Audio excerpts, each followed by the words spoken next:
impacts like that. If it goes this way, you could have impacts like that. So the track of it will make a big difference, and it's possible for a west track, and there's also possible for more easterly track. Regardless, here's a look at the timing, considering those potential tracks here, whether it's closer to Bermuda or it goes much closer to the U.S. The timing for this does bring the best chance for tropical storm force winds. The timing of the reasonable earliest expected arrival for these tropical storm force winds really to start impacting land potentially by this weekend and then early next week as well. And here's a look at the chances that you will end up with tropical storm force winds, the probability that you're going to have that. And the reds and the purples and the yellows, not as good of a chance, so it really goes this way.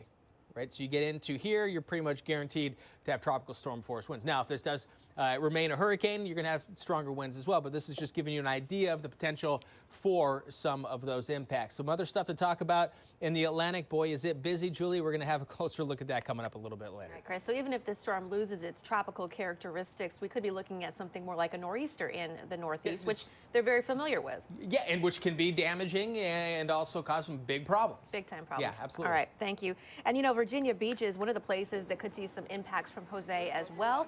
People out there today on the beach taking a look and soaking in some of the beautiful conditions today, but expect conditions to deteriorate over the next couple of days. Those waves are going to get bigger and bigger, and it's going to get more dangerous as Jose gets closer. So we take a look at Virginia Beach and some of the timing here for you. Certainly late Monday into Tuesday morning, those gusts are going to pick up there, and we are looking at the potential for very big waves, dangerous rip currents, not only there, but really throughout much of the East Coast. So for the wave height forecast, not out of the question we could see here along the Northeast. That will be likely Tuesday, Wednesday or so, and then Jose is expected to push off into the Atlantic. But high rip current potential. These are going to be very dangerous waters, probably a little bit deceiving. I know a lot of people just want to get out and take in the scene here, get in the water. We see it happen all the time, but this is not a time you're going to want to do that. All the way from Ocean City, Maryland, up to Portland, Maine, very dangerous waters as Jose draws nearer. And when we look at rip currents and really what they are, those waves breaking on shore, when the water rises, that creates a pressure gradient. So what happens is the currents converge and that water gets sucked out. If you're in its path, you're getting sucked out with it out to sea. So this is what one looks like graphically here. They're kind of easy to spot if you know what to look for. You want to swim parallel to the shore. So here's one from above, and here's one from the coast real quick, Chris. So something to look for if you are out on the beaches. Don't go in these areas. And if you do get in one, swim parallel and try not to panic. And just with that picture too, Julie, you can have a beautiful day and things are dangerous in the water. Absolutely. All right, well, things could be dangerous potentially soon on land for the Lesser Antilles. The Windward and Leeward Islands in some of these areas have already been hit. They were hit hard by Irma just a short while ago. Tropical Storm Maria, the latest storm to be named by the National Hurricane Center. It's moving to the west at 20 miles an hour, and as it does, it's approaching and most likely will get up to hurricane strength here by even as early as tomorrow afternoon if this continues to really get organized, and then possibly even a Category 2 or Category 3 sometime next week. So with that in mind, over the next 2 days, hurricane conditions are possible in parts of the Leeward Islands there, the orange areas, and then the Leeward and Windward Islands, the tropical storm watches have been posted as well. So now here's a look at Irma's track. That's that red line that's going across your screen here, and a look at what is now Tropical Storm Maria and the models associated with it. Notice how eventually, as it gets into the Caribbean, it picks up and gets very close to a similar track, at least for a little while, what Irma did. Speaking of Irma, we've known what it can do. Let's go to meteorologist Mark Elliott with a look at what it has done. Yeah, and Chris, I am standing on a patio, which was in front of a home that you can no longer see. Yes, this was a mobile home, but across the way, well-constructed homes that are also listing, leaning, and collapsing. We'll show you more views from Big Pine Key coming up.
Tracking Jose on the Weather Channel. This Category 1 hurricane right now is moving to the north.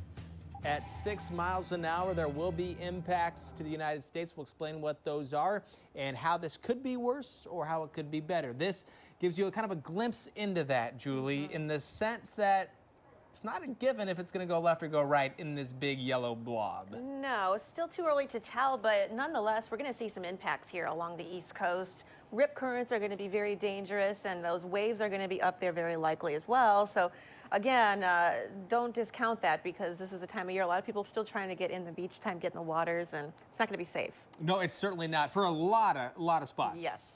Yeah, you know, parts of the Florida Keys, of course, we're continuing to follow Irma and the cleanup there. That could really take months. We now have another tropical system also coming into some of those same islands that were hit by Irma. Very likely that would be Maria, so we're going to talk more about that as well. But let's get right to meteorologist Mark Elliott, who's been looking firsthand at some of the damage that he's been seeing. He is in the Keys, Big Pine Key, and there he is. Mark, what are you seeing and what's standing out to you this evening? You know, it really is incredible. It shows you that the building codes that they're putting into place are absolutely necessary and work. We're standing here on basically the outside patio of what was a mobile home. And as we pan over, we can see that there's nothing left of that mobile home. Just everything thrown around. There are no walls left. You got the back stoop and the front stoop is basically all we've got. And yet, surrounding it, we have some new construction homes that basically had a little bit of water damage from rain and wind pushing it through, and that's it. We have old homes that are not lifted up on stilts, right? And then you have those walls that are collapsing on either side of the house. That home will probably be said it will not be a safe home to live in ever again. Next to that one, you've got another where the surge and the water rise came right on through. That house was actually lifted up and moved. And then again, a mix of kind of new construction. The blue home next to us, we've got an air conditioner that completely survived because it was lifted up onto the second story, and yet on the lower level here, that's where the electric box was. That's where walls that you see here tilted in towards that lower level of the house, which was largely garage and storage. Because the electric box was there, that means all of the wiring that goes through this whole house is going to have to get redone anyway. And so most of the new codes say you got to put all that important stuff up onto the second level. It is important to note that, you know, I got some feedback, hey, why you keep showing these mobile homes? We know what happens to mobile homes in intense weather. The problem for those homeowners is that that is still their home, right? Their home now looks like something like this, and because of those new codes through the Keys, if a mobile home is damaged or has to be changed, basically in any way, you're not allowed to build it back in the same place. They are trying to protect the people, but at the same point, mobile homes can't get hurricane insurance waivers. So basically, people that were living in these types of structures are on their own, and that means there's a long, long recovery and an expensive recovery at that. Julie, power's out, water is often out. At times, the 911 system has been out. That's why it's taken so long to get everybody back here. So, Mark, in essence, then, those people are truly homeless. They cannot put those mobile homes back where they were.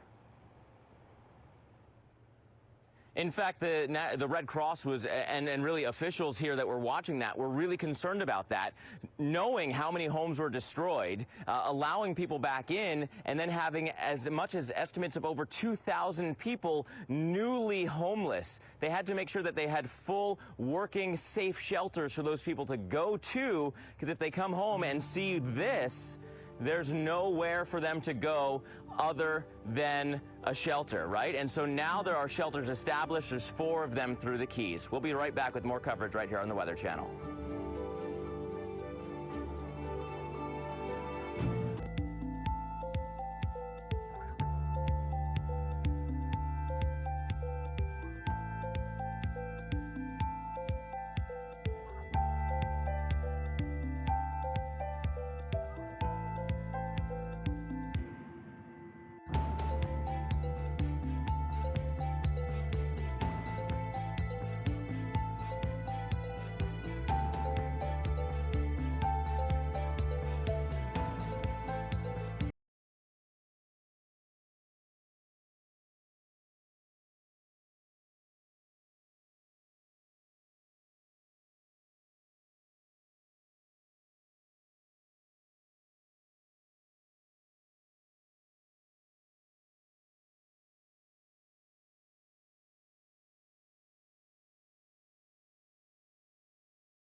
Well, we have a new threat on the horizon for parts of the Caribbean. Many of those islands still trying to recover after taking a beating from Irma.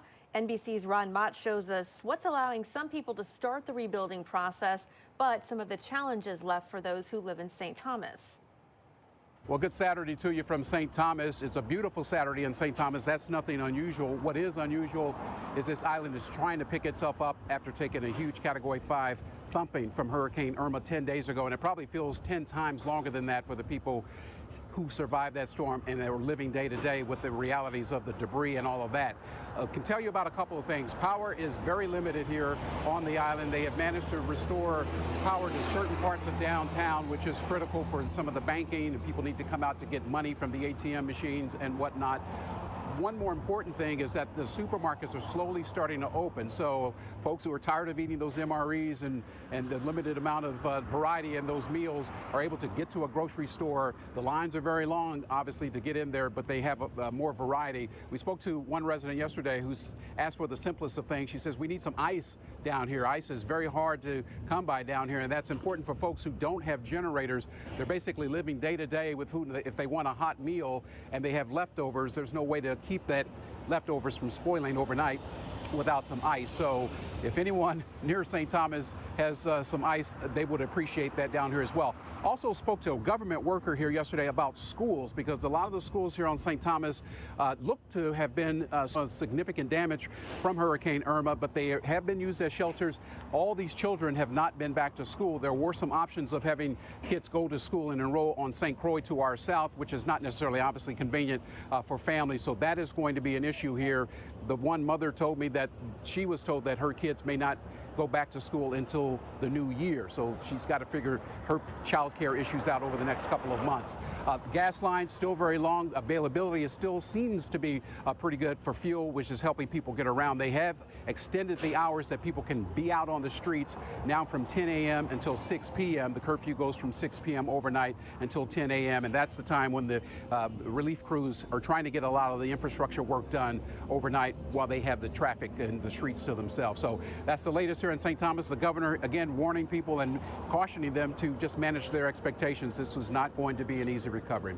That's the latest here on St. Thomas. For the Weather Channel, I'm Ron Mott. Let's send it back to you. All right, Ron, thank you. And back here on the mainland, our attention this week turns to the Mid-Atlantic and the Northeast, including right here in Atlantic City, New Jersey. There will likely be some impacts from Hurricane Jose. We're talking dangerous rip currents, rain, wind, all very possible here. So we want to get a closer look now with Chris at Jose and some more about the track and really the risks. Either way, where that track goes, what we could be facing here in the U.S. Well, the rough surf, the danger of rip currents, beach erosion, that's a given. And the extent of which needs to be worked out, exactly who gets the worst of that. But there's also still the chance there's going to be some tropical storm force, maybe stronger winds making it onshore, even if the center stays offshore. Here's a look at Hurricane Jose right here. And then there is Lee out here and Maria right there. We're going to watch those. Too early to say if those will have impacts on the U.S., but there will be impacts from Hurricane Jose. Still working out the exact type of impacts we're going to be seeing. But again, we know that the ocean moving into the land will cause some issues. Staying as a hurricane at least through tomorrow and then getting up over cooler waters. But by this time, it's still a very big storm. Whether or not it remains those strict tropical characteristics or not remains to be seen. But this storm will be big, and it will have some very strong winds. Remember, it's the winds that will be pushing the water. So let's look at this, getting in the dark blues and into the pink. We're definitely into tropical storm force winds like this. Going into Monday afternoon, here's the Outer Banks of North Carolina. This is now to Monday night into early Tuesday. Could see some strong winds. And you also have the chance for some flooding coming off of the Sound and over and across parts of the Outer Banks. And then going forward, places in Massachusetts, including Nantucket, Martha's Vineyard, also has the potential for some very strong winds going forward. We're going to take a much closer look at this storm, the possible paths, also a look at Tropical Storm Maria.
There is a new threat developing right now, and the threat's name, Jose. It is a hurricane, Jose, and expecting impacts along the eastern seaboard from the Outer Banks of North Carolina to Boston. We're tracking this system, where it is now, where it could go in the next few days, and who's at risk for dangerous wind, the potential for flooding rain, and powerful storm surge.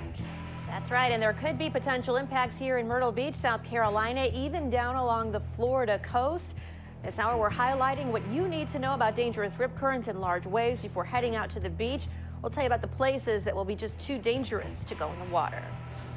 And in addition to Jose, there's Maria, now a tropical storm, and another area in the Atlantic that we are keeping a very close eye on. But this one right here has the potential to impact some areas in the Caribbean that have already been hit hard by Irma. We're going to look at the track and its potential. It could impact the U.S. in the coming days.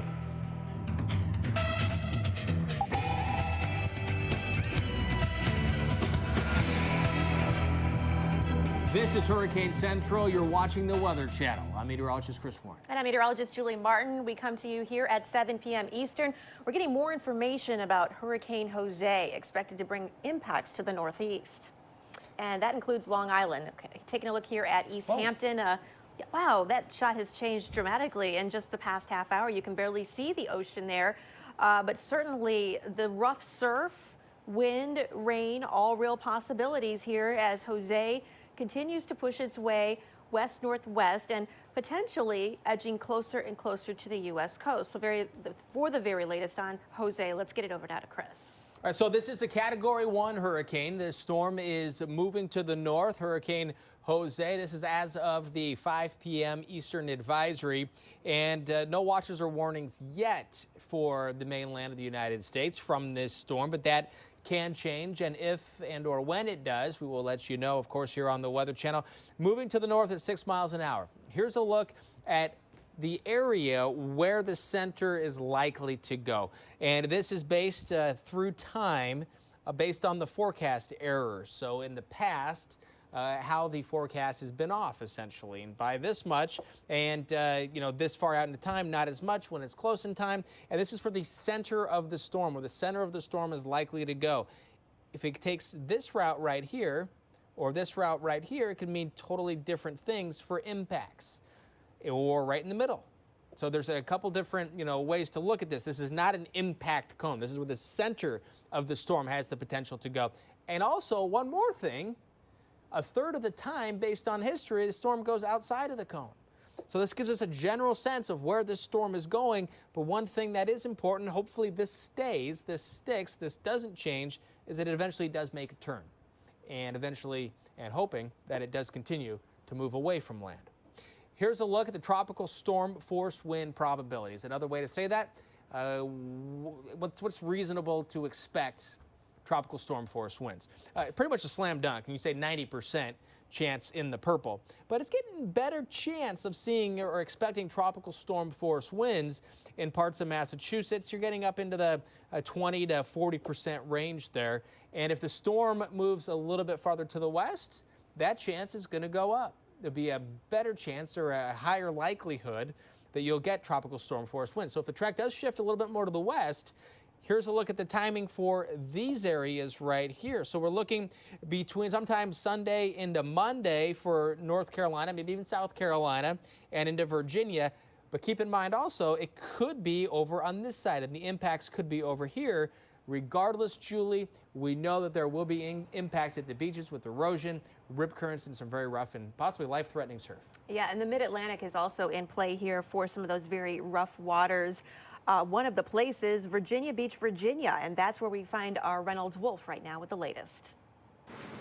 That's right. I'm coming to you from Virginia Beach, where right now skies are partly cloudy. We've got a gentle surf that's coming in, but major changes expected, possibly big changes over the next several days. I look back in their past and I read these names and I sound like an elementary school teacher reading attendance. Hazel, Fran, Floyd, Irene.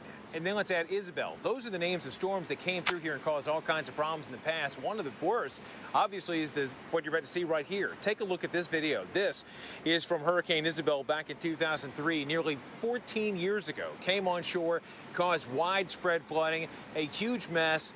lives lost, terrifying, terrifying thing. And another thing you have to consider is you can have serious issues in the Virginia Beach area in the Tidewater, even with minimal hurricanes. You don't have to have a major powerhouse. You don't have to have a major hurricane like what we had with Harvey or what we had with Irma in Florida or in Texas or Louisiana for that matter.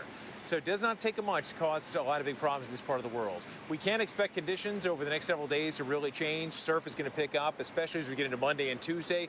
Maybe some rain, but it's going to be the rip currents that also pose a lot of threat to many people that come to these fair shores. Reporting from Virginia Beach, I'm meteorologist Reynolds Wolf. Reynolds, thank you. And the timing for some of those stronger winds looks to be Monday into Tuesday here in the Virginia Beach area. Less than an inch or so of rainfall as of yet. But take a look at the rip current risk just for today, stretching all the way from South Florida up to the New England area, right off Boston there, Nantucket, Martha's Vineyard. This is looking at a moderate risk just today alone, and we're only going to see things change, those waves likely building bigger and bigger, Chris, as we get through the next couple of days. But we have some other systems we're also following now in the Atlantic, unfortunately. Yeah, there's a couple more in addition to what we're seeing with Hurricane Jose, a couple tropical storms that we're looking at, and the latest one designated by the National Hurricane Center is Tropical Storm Maria, and then there's Tropical Storm Lee. It's really too early to say if there will be direct impacts to the United States with either one of these storms, but they're heading in that direction. So it has our attention, as it should, and it does. So we're going to take a closer look right now. So we've already looked at Jose. Here's a closer look at Tropical Storm Maria, with the maximum sustained winds estimated at 50 miles an hour, and the National Hurricane Center is expecting for this storm to strengthen. So with that in mind, we can look at the latest watches and warnings. Over the next 48 hours, hurricane conditions are possible for parts of the Leeward Islands and the Windward Islands. Tropical storm watches in effect. So tropical storm conditions are also expected over the next couple of days here. And here is that storm. Here's tomorrow afternoon, expecting it to be a hurricane according to the latest forecast from the National Hurricane Center, and then getting stronger yet, getting up to a Category 2 or a Category 3 storm potentially. This would be another major hurricane here in the Atlantic Basin for this phenomenal 2017 season we have seen already. So this is just one more that we need to track. And already we go to meteorologist Mark Kelly. We know what these storms can do, Mark.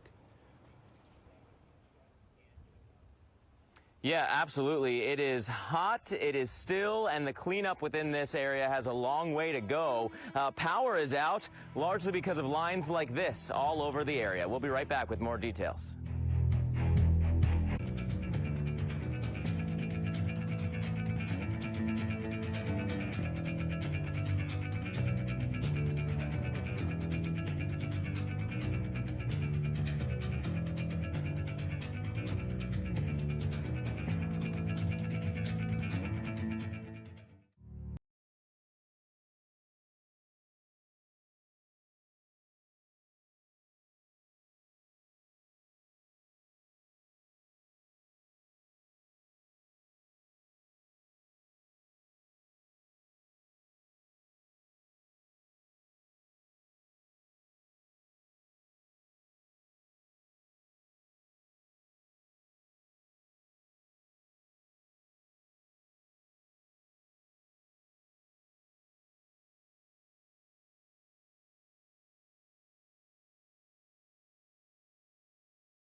Once again, tracking another hurricane off of the United States shoreline here. This is Hurricane Jose with maximum sustained winds estimated at 80 miles an hour. This is a Category 1 hurricane. It's moving to the north at 6 miles an hour. And this is a look at where you can expect tropical storm force winds. The probability for that, the most likely will be in the red to the purple colors. That's 70 to 90% chance of a tropical storm force wind affecting these locations, and this is likely to change, possibly increasing even more for some areas of land depending on which way this storm goes in the coming days. Yeah, even right now we're looking at around a 20% chance of some of those winds reaching the mid-Atlantic up into New York, Boston, the islands there. So I mean, that's saying something, and we're going to be watching this one very carefully for you.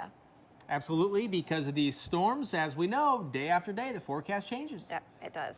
And you know, we're still following just the devastation left behind by Irma in Texas, Harvey in Texas, Irma in Florida.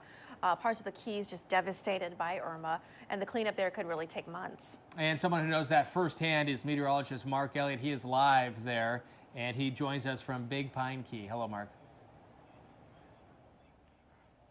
Hi, Chris. Hey, Julie. Here's the thing. Picture cleaning up from any disaster anywhere, and it can take months, but these are all islands. There's effectively one road in, one road out. All the rebuilding supplies have to get trucked in from the mainland, for lack of a better term, and that makes everything take longer, potentially double the amount of time for, say, the same amount of destruction just about anywhere else in the country. And there's plenty of destruction to talk about. I mean, look at this yard.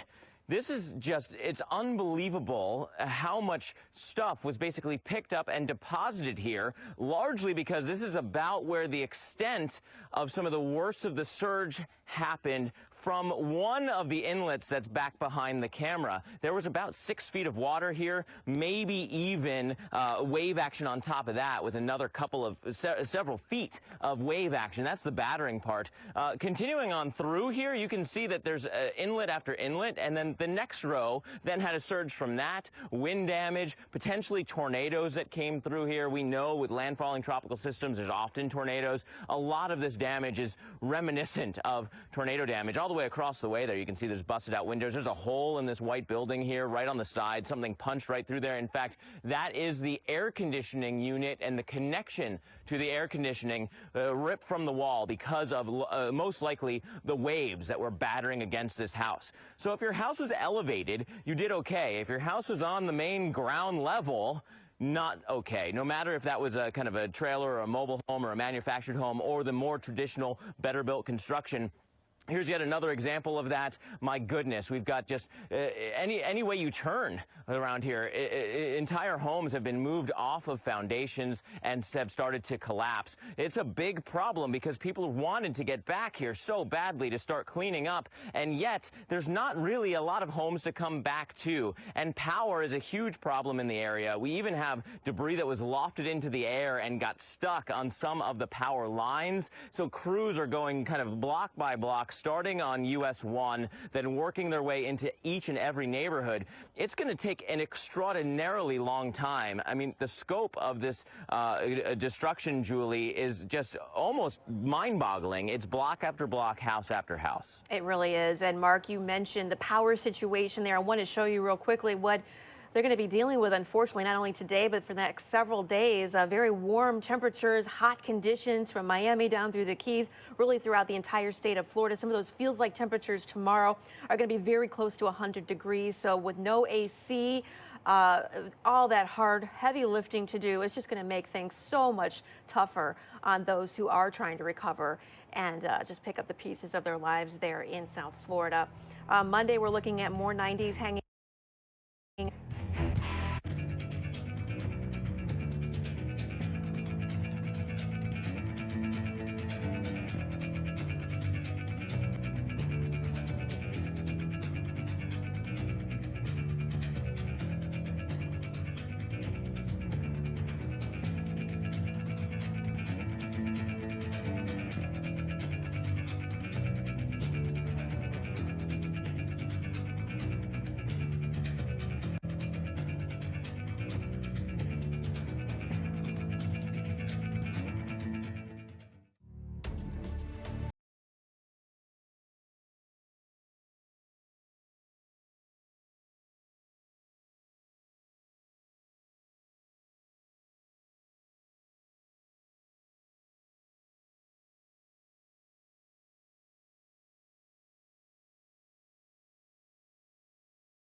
Tracking Jose. This is a live look at Nags Head, North Carolina. Skies and surf's up. We're going to be watching this surf all over the place to see it get possibly rougher and even more dangerous. That is what is expected as this Hurricane Jose, gets closer and closer to the United States as it moves to the north. And we'll take a look at Boston and looking at that sun as it has gone down now. Looking at the dark skies and the light coming on, the lights coming on in the buildings here in Boston. Now, the impacts here still remain to be seen. Coastal areas, yes, we're going to have some rough surf there, but whether or not inland locations, and I know Boston's not that inland, but it's not right necessarily interface with the ocean, not necessarily, but with a look at that and where we're going to be seeing the threat for some rough surf and some potentially life-threatening rip currents, we're going to have to watch this with Jose.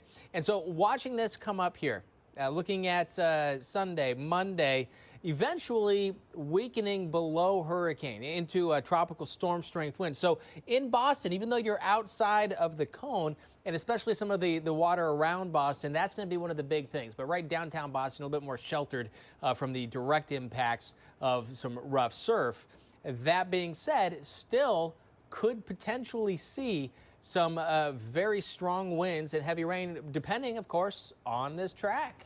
It really does depend a lot on that, but nonetheless, rip currents are going to be a major issue. And you may be thinking about hurricane shutters. A lot of people use them in hopes of preventing damage, but the question really is, do they work? Our senior hurricane specialist, Brian Norcross, took a look at that issue, which is so important this time of year.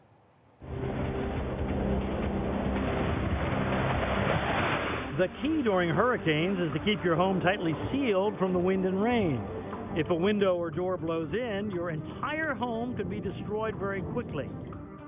So the question is, will hurricane shutters protect my windows? I'm here with Mike Stremmel at Architectural Testing, where they test all kinds of shutters, including accordion shutters. Now, accordion shutters you put on the house, they're there permanently, and then you close them right before the hurricane. We're going to do a demonstration with this air cannon, and we're going to shoot a 2x4 at 34 miles per hour into the shutter and see if they hold up. All right, Mike, let's load the 2x4 and see how this goes. 5, 4, 3, 2, 1. All right, it looks like the shutter did what it's supposed to do. Yes, we can see where the 2x4 impacted the shutter, caused a little bit of damage down here at the impact location, and also damaged one of the accordion pieces. So two questions. One is, we saw the shutter flex in. How did the window do behind it? And the second is, can we get the shutter open? There it is. Oh, the shutter did open and the window remained intact. So the window kept the air out, the shutter kept the debris off the window. So what do you need to know to protect your windows? Find out if your windows can be fitted for hurricane shutters. Research which types of shutters offer the best protection, determine if they're available in your area, and make sure to install them before the hurricane arrives. Debris off the window. So what do you need to know to protect your windows? Find out if your windows can be fitted for hurricane shutters. Research which types of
You're watching Hurricane Central on the Weather Channel. A very busy Saturday. Our team monitoring all of these systems in the Atlantic. Two of them pose a dangerous threat to the U.S. and the Caribbean. Thanks so much for staying with us this evening, everyone. I'm meteorologist Julie Martin. And I'm meteorologist Chris Warren. Tropical storm and hurricane watches in effect for parts of the Caribbean and some of the same areas that were absolutely raked and hit so hard by Irma as it was moving through that part of the world. Now we're also looking at Hurricane Jose because we're going to be seeing the potential for some impacts along the East Coast in the next couple of days. Absolutely. We could see wind, rain on Long Island, New York, including East Hampton here, even all the way up into New England, Boston, Nantucket, Martha's Vineyard, and all along the Carolina coast. It will be a dangerous rip current threat developing, not only there, but really stretching up the entire East Coast over the next couple of days. So let's talk more now about the path of Jose with Chris. And we'll start off with a look at the storm. And this storm here in the lab at the Weather Channel headquarters in Atlanta. And this storm, still a Category 1 hurricane. So we're looking at maximum, oh, I'm sorry, we're going to Maria right now. Actually, no, let's go back to Jose real quick. And let's start off with a look at, you know what, we'll get to Jose in a second. Here's a look at Maria. And with this storm, we're looking at the potential for the Windward and Leeward Islands once again are going to be dealing potentially with some of the same types of conditions that we saw earlier with Irma. So we're looking at, unfortunately, this storm is expected by the National Hurricane Center to increase in strength and potentially getting to a Cat 2 or a Cat 3, potential for being a major hurricane again as it gets closer to the and through the Leeward Islands and eventually near Puerto Rico as well. Now keep in mind though, as we look at this path with Tropical Storm Maria, the latest named storm here in the Atlantic Basin this afternoon, just named by the National Hurricane Center, it could take this path. It could, based on the forecast, it could go deep into the Caribbean Sea, or it could take this path because historically speaking, a third of the time it goes outside of the cone. So much bigger implications. I mean, it would be great if it would go away from all the land and then eventually turn away from the U.S. Hard to say right now, but what we do know over the next 48 hours, conditions, hurricane conditions can be expected for the northern islands, the central and southern portion of the Lesser Antilles, looking at seeing the potential for tropical storm conditions here in the coming days. Now looking at Irma versus Maria now, Tropical Storm Maria, which was Tropical Depression 15.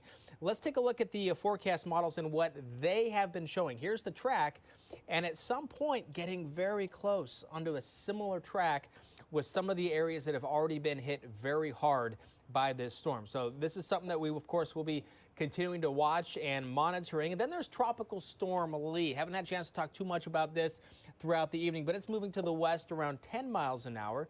And we're going to continue to watch this also moving to the west on the heels of Maria.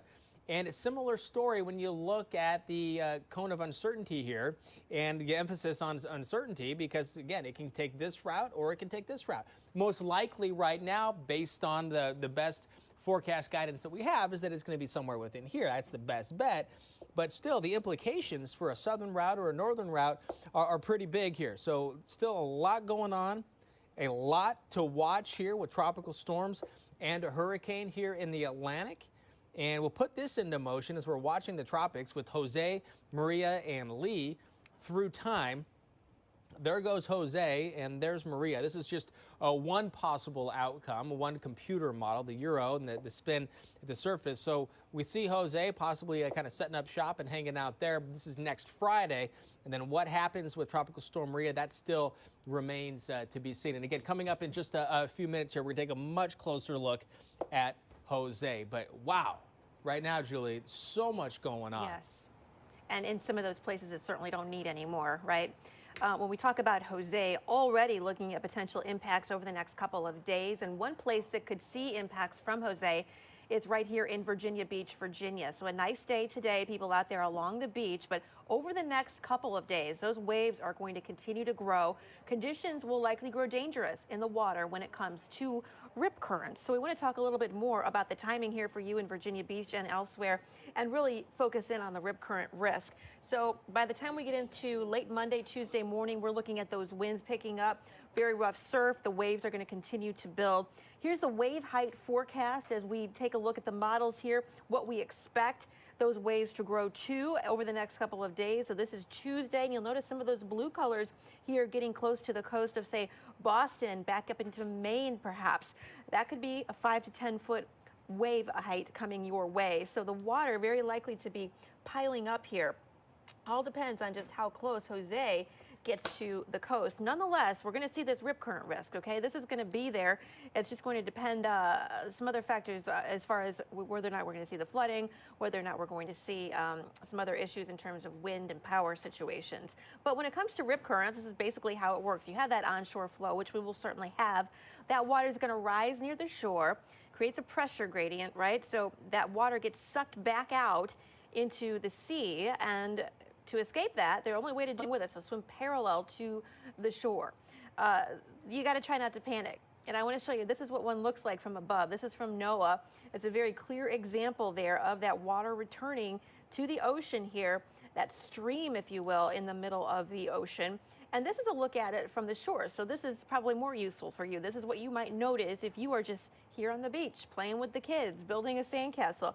You want to stay away from this area right here, because this is that part that will in fact suck you out to sea. And again, if you can try not to panic, swim parallel to shore, it's the best thing you can do. But we're going to see this threat all the way from Florida up through New England. So everyone along these areas is going to have to pay close attention if they are getting in the water. Really not advised, Chris, at this point. And I know you have more now on Jose. Well, and you mentioned, I mean, the water is going to be a huge concern. Yes. Still can't rule out the fact that there could be impacts to land with wind, possibly damaging wind, and some very heavy rain, or things could fare much better. You could have partly cloudy to mostly sunny skies with dangerous conditions at the ocean. It depends on the path. Now, we look at this, and the storm can go this way, this way. The most likely scenario right now is somewhere, I'm talking about the center of the storm, going somewhere within this area right here. That's the forecast, and staying strong but weakening as it gets into cooler waters. So when we're talking about hurricanes and tropical cyclones, tropical storms and depressions, it's this very warm waters. We look at the sea surface temperatures. That's essentially like the fuel for these storms. And so it's like running out of gas when you get into the cold water. However, if you're cruising down the interstate and you run out of gas, you're still cruising down the interstate. We're still looking at a potentially big storm. Whether or not we look at Tuesday night, 11 o'clock, the Euro's position right here in the GFS right there, either one of these solutions put it in cold water, colder water, by Tuesday afternoon. But the Euro is closer to land, and that has implications because this is going to be a big storm. When you look at these lines here, so these isobars here show us the different pressure which correlates or translates into some strong winds. So the more tightly packed these lines are, the stronger the winds. The more of them there are, the bigger the storm. So let's take a look at this. This is the GFS. It's going to finish off that last point that we looked at on Tuesday. Notice how much bigger it gets, and it gets strong. Put on the European model, also big. So even though it's much closer, it's still a big storm, and the GFS both will have impacts as far as the ocean is concerned, to dangerous conditions at the beaches. And we know the power of water. Just have to look at the Keys. Let's go to meteorologist Mark Elliott. Yeah, entire homes turned into projectiles because of the combination of the water rise and the wave action plus the wind. Look up at the power pole. There's actually a piece of a home stuck in the line. More details coming up.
Once again, tracking Jose, Hurricane Jose. We're tracking another hurricane in the Atlantic Basin. It is an active year, remains an active year.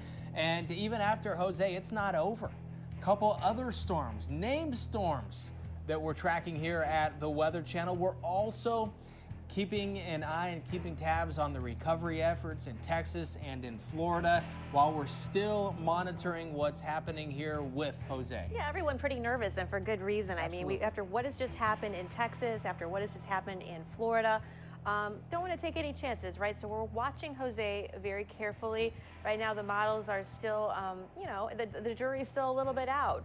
But one thing we can tell you is that we are very likely to see life-threatening rip currents up along the East Coast. That's a given. Yes, and whether or not those tropical storm force winds make it all the way inland, and well, inland will ultimately depend on the track that this storm takes. Right. All right. So we're following that. And of course, all of these systems coming on the heels of two powerful hurricanes that impacted millions, as we mentioned, in Texas and Florida. So let's go now to see how the cleanup efforts are underway. And the Florida Keys were hit so hard, and that's where meteorologist Mark Elliott has been there. Hello, Mark. Hello, Chris. Hello, Julie. It has been a slow process at best. In full disclosure, residents even were not allowed back yet to Big Pine Key. That happens tomorrow. They are finally opening up the keys to all residents and business owners, not yet to visitors, all the way through the Keys, all the way down to Key West tomorrow morning. So that is some encouraging news. I know a lot of people wanted to get back here and start the cleanup. The cleanup is almost impossible to even fathom, right? I mean, everything in this yard, so here's the brick wall in the front, this was a yard. None of this was from this house. All of this stuff came in because of the storm surge, because of the wave action on top of that, battering down homes, whether they were well constructed or the mobile home type home. Lots of debris in that water deposited basically into this yard. These are then floating projectiles, floating battering rams that went into that kind of covered porch area and broke in through the doorway. So then a well-constructed home with shutters that are still up in some of the windows, all that debris just, hour after hour pounding against those windows, they didn't stand a chance. And so this home is now going to have a long, long cleanup to go. I will say that right in front of me here, these are down power lines. Power is going to be out for a very long time in the communities. They have largely started to restore power along the main road. They basically started there, and you got to hand it to the Florida DOT.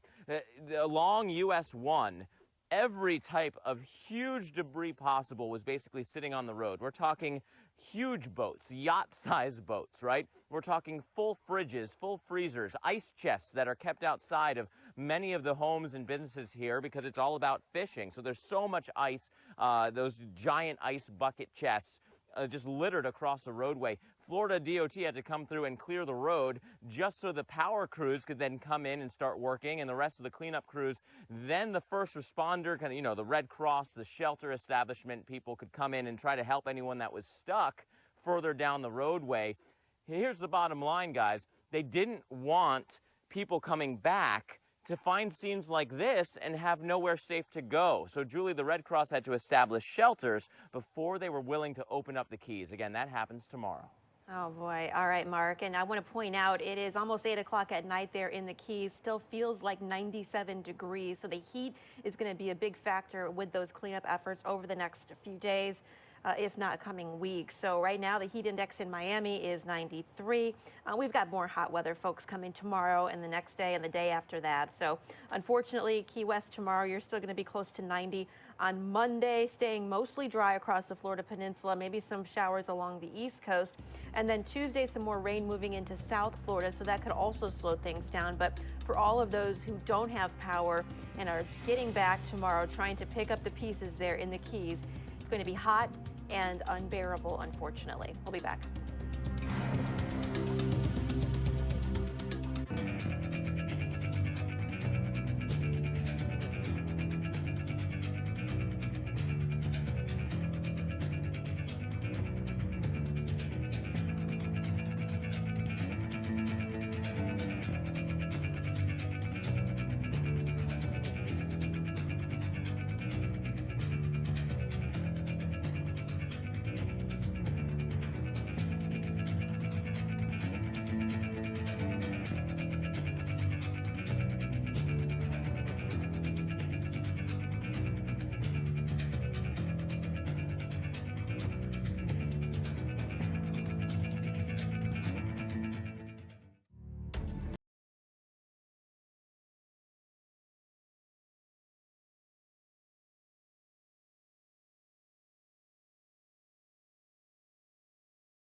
We have a new threat on the horizon for parts of the Caribbean. Many of those islands still trying to recover after taking a beating from Hurricane Irma. NBC's Ron Mott shows us what is allowing some people to start the rebuilding process now and the challenges left for those who live in St. Thomas. Well, good Saturday to you from St. Thomas. It's a beautiful Saturday in St. Thomas. That's nothing unusual. What is unusual is this island is trying to pick itself up after taking a huge Category 5 thumping from Hurricane Irma 10 days ago. And it probably feels 10 times longer than that for the people who survived that storm and are living day to day with the realities of the debris and all of that. Can tell you about a couple of things. Power is very limited here on the island. They have managed to restore power to certain parts of downtown, which is critical for some of the banking, and people need to come out to get money from the ATM machines and whatnot. One more important thing is that the supermarkets are slowly starting to open. So folks who are tired of eating those MREs and the limited amount of variety in those meals are able to get to a grocery store. The lines are very long, obviously, to get in there, but they have more variety. We spoke to one resident yesterday who's asked for the simplest of things. She says, we need some ice down here. Ice is very hard to come by down here, and that's important for folks who don't have generators. They're basically living day to day with who, if they want a hot meal and they have leftovers, there's no way to keep that leftovers from spoiling overnight without some ice. So if anyone near St. Thomas has some ice, they would appreciate that down here as well. Also spoke to a government worker here yesterday about schools, because a lot of the schools here on St. Thomas look to have been spared some of the significant damage from Hurricane Irma, but they have been used as shelters. All these children have not been back to school. There were some options of having kids go to school and enroll on St. Croix to our south, which is not necessarily obviously convenient for families. So that is going to be an issue here. The one mother told me that she was told that her kids may not go back to school until the new year. So she's got to figure her child care issues out over the next couple of months.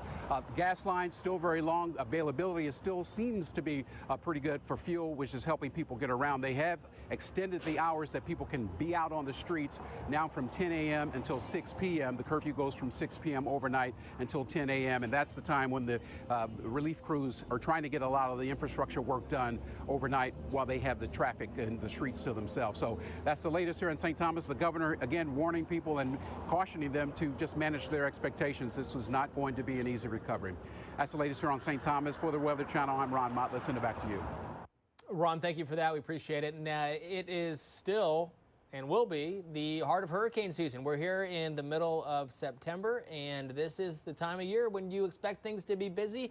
And just look at this. It absolutely is on both sides of the United States, or North America, the United States and Mexico and Central America. Things, oh boy. Tropical Storm Otis there and Tropical Storm Norma in the Pacific, and then Hurricane Jose, Tropical Storm Lee, and Maria in the Atlantic Basin. Here's a look at Hurricane Jose. It's moving to the north at 6 miles an hour.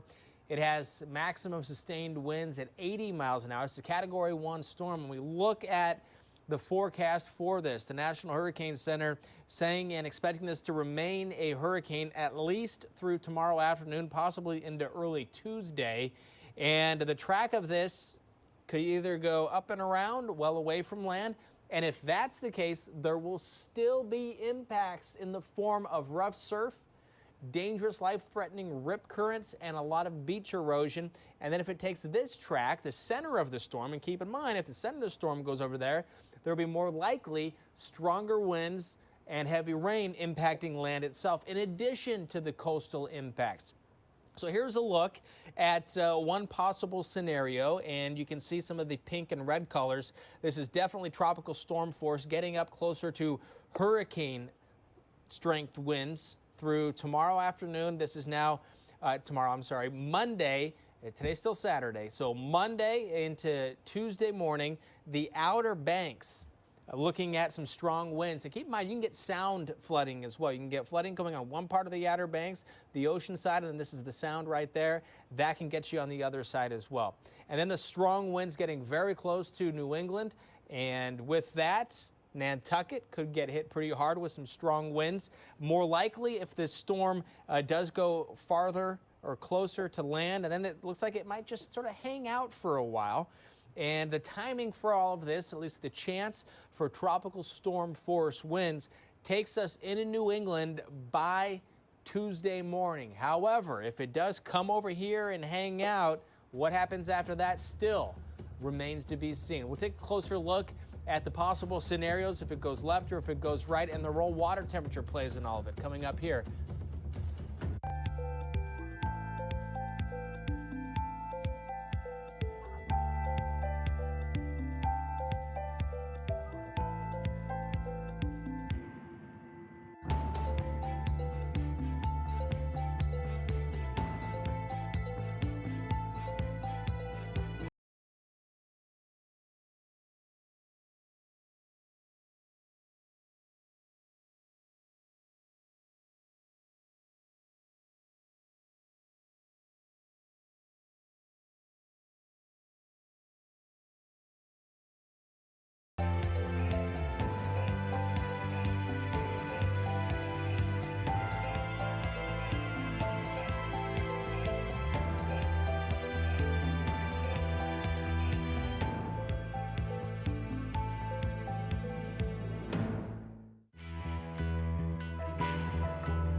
Another threat developing right now, it is Hurricane Jose. It could bring impacts from the Outer Banks of North Carolina all the way to Boston. We're tracking the system where it is now, where it could go in the next few days, and who's at risk for dangerous wind, flooding, rain, and the potential for powerful storm surge. And there could be potential impacts here in Myrtle Beach, South Carolina, even down along the Florida coast. This hour, we're highlighting what you need to know about dangerous rip currents and large waves before heading to the beach, and the places that will be dangerous to go into the water.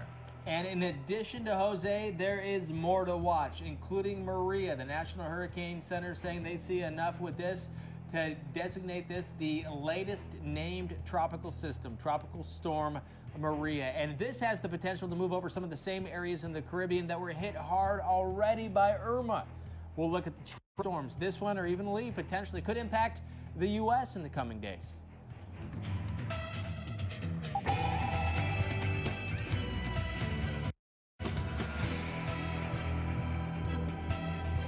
This is Hurricane Central. You're watching the Weather Channel. I'm Chris Warren. And I'm Julie Martin. You know, we're coming to you now at 8 o'clock Eastern, getting more information on Hurricane Jose, expected to bring some impacts to the northeast. And that includes places like Boston, right, Chris?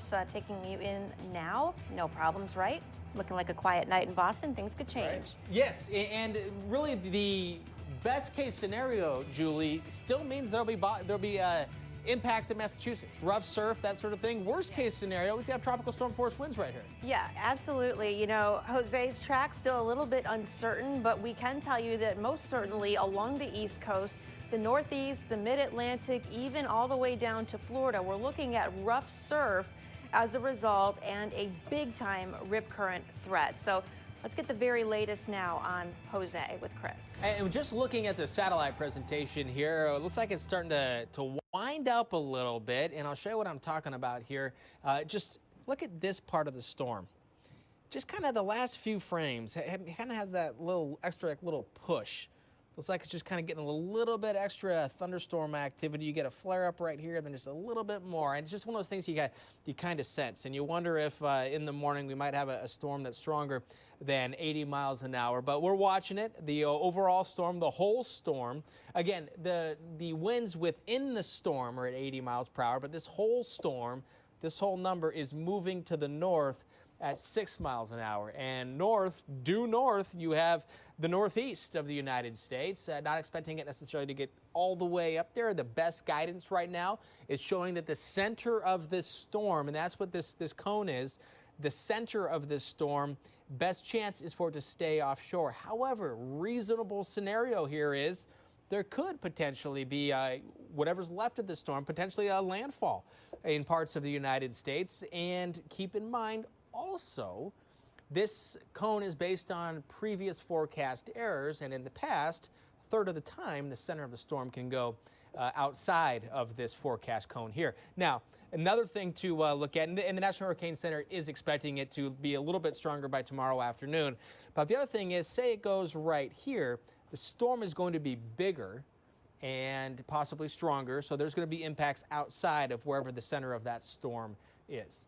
And we can take a look now as we're tracking this storm. We know for a fact there will be impacts. And what we know for sure is the fact that there will be large waves, rip currents, and beach erosion.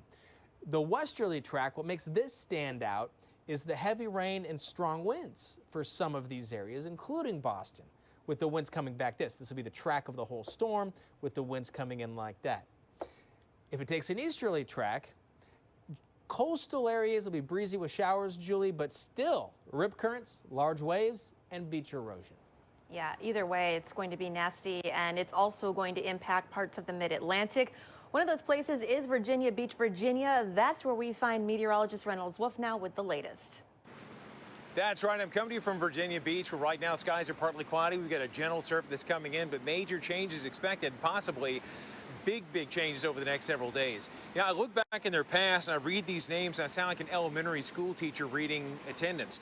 Hazel, Fran, Floyd, Irene, and then let's add Isabel. Those are the names of storms that came through here and caused all kinds of problems in the past. One of the worst, obviously, is what you're about to see right here. Take a look at this video. This is from Hurricane Isabel back in 2003, nearly 14 years ago. Came on shore, caused widespread flooding, a huge mess, lives lost, terrifying thing. And another thing you have to consider is you can have serious issues in the Virginia Beach area in the tidewater, even with minimal hurricanes. You don't have to have a major powerhouse. You don't have to have a major hurricane like what we had with Harvey or what we had with Irma in Florida or in Texas or Louisiana for that matter.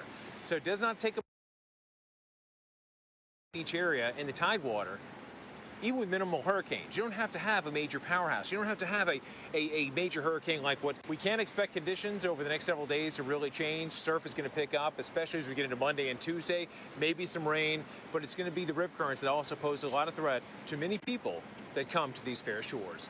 Reporting from Virginia Beach, I'm meteorologist Reynolds Wolf. And Reynolds was exactly right when we're talking about Virginia Beach. The timing for some of those stronger winds late Monday into Tuesday morning. So that's when we could see some of those big waves kick up as well. And for today, though, that rip current risk really stretching up the East Coast all the way from South Florida to Boston, for that matter.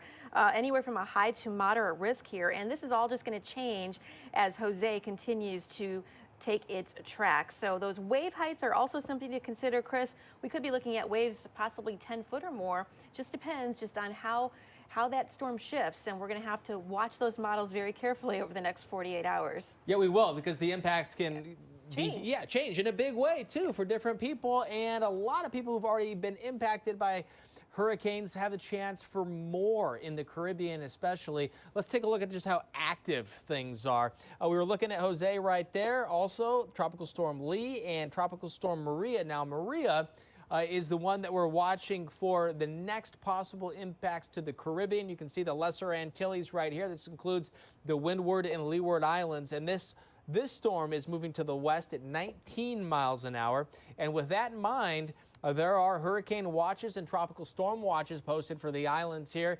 So these conditions, either hurricane conditions or tropical storm conditions, expected in the next 48 hours here, and plan accordingly. And unfortunately, this is going to be going over some of the same areas that Irma did if it takes this track that takes us a little bit farther to the north. It's still possible it'll go deeper into the Caribbean. And then there's Tropical Storm Lee, another storm that we're going to watch as it continues to move to the west. Let's go to meteorologist Mark Elliott in the Keys. And Chris, big problems here in the recovery. Power still out, water only sporadically turned on, and heat index values that get close to 100 for the foreseeable future. More details from Big Pine Key next.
This is Hurricane Central. You're watching the Weather Channel, and we're watching Hurricane Jose, Category 1 hurricane with maximum sustained winds at 80 miles an hour, and it is moving north. The storm is moving north at 6 miles an hour. Exactly how close it gets to the United States still remains to be seen, but the tropical storm force winds that it will be generating will generate some rough surf, big waves, beach erosion, and some dangerous, life-threatening rip currents. And that's a given. No matter how close Jose gets, expect those rip currents to be a real threat, very dangerous, all the way from the mid-Atlantic up into the Northeast. And we're going to continue to watch the models because the jury's still a little bit out on just how close Jose gets to land. This storm, Jose, there's also Maria and Lee, all coming after a couple of powerful hurricanes that have already impacted millions of people in Texas and in Florida. Yeah, it's been a long 3 weeks, right? Harvey and Irma, and the recovery from Irma, of course, still continuing in the Florida Keys, just devastated there. The cleanup could take more than months. The Weather Channel's Mark Elliott live in Big Pine Key. And Mark, you've been showing us some of the images, which are just staggering. You said that it looks like tornado damage there. And a lot of those folks, unfortunately, living in mobile homes, which will no longer be the case, right? That is absolutely part of the story here. Because of building codes and how they're changing those building codes to try to protect everyone in the long run, anyone that was in a kind of a mobile home or a trailer, if there's any changes needed at all to that kind of structure, it is not allowed. It would not be up to current codes. And unfortunately, most, if not all, of those types of homes across the Keys suffered severe, if not catastrophic damage. In fact, you could argue that the pile of debris in this yard behind me is largely because of mobile homes that are way down the street.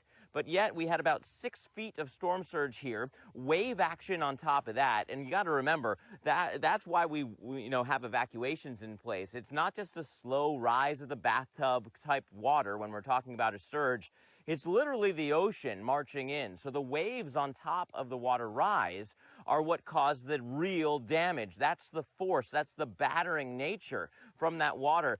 So in this yard, I can see a dock. Obviously, that didn't start here. I can see a couch. I can see part of a frame of a building. I've seen mattresses underneath some of the rubble. And all of this was then slamming the house behind me. That house, relatively well built, still standing despite the mess in the yard, and yet the debris was able to break through the doorway, break through the hurricane shutters. So basically, this structure had the brunt of the rest of the storm going right through.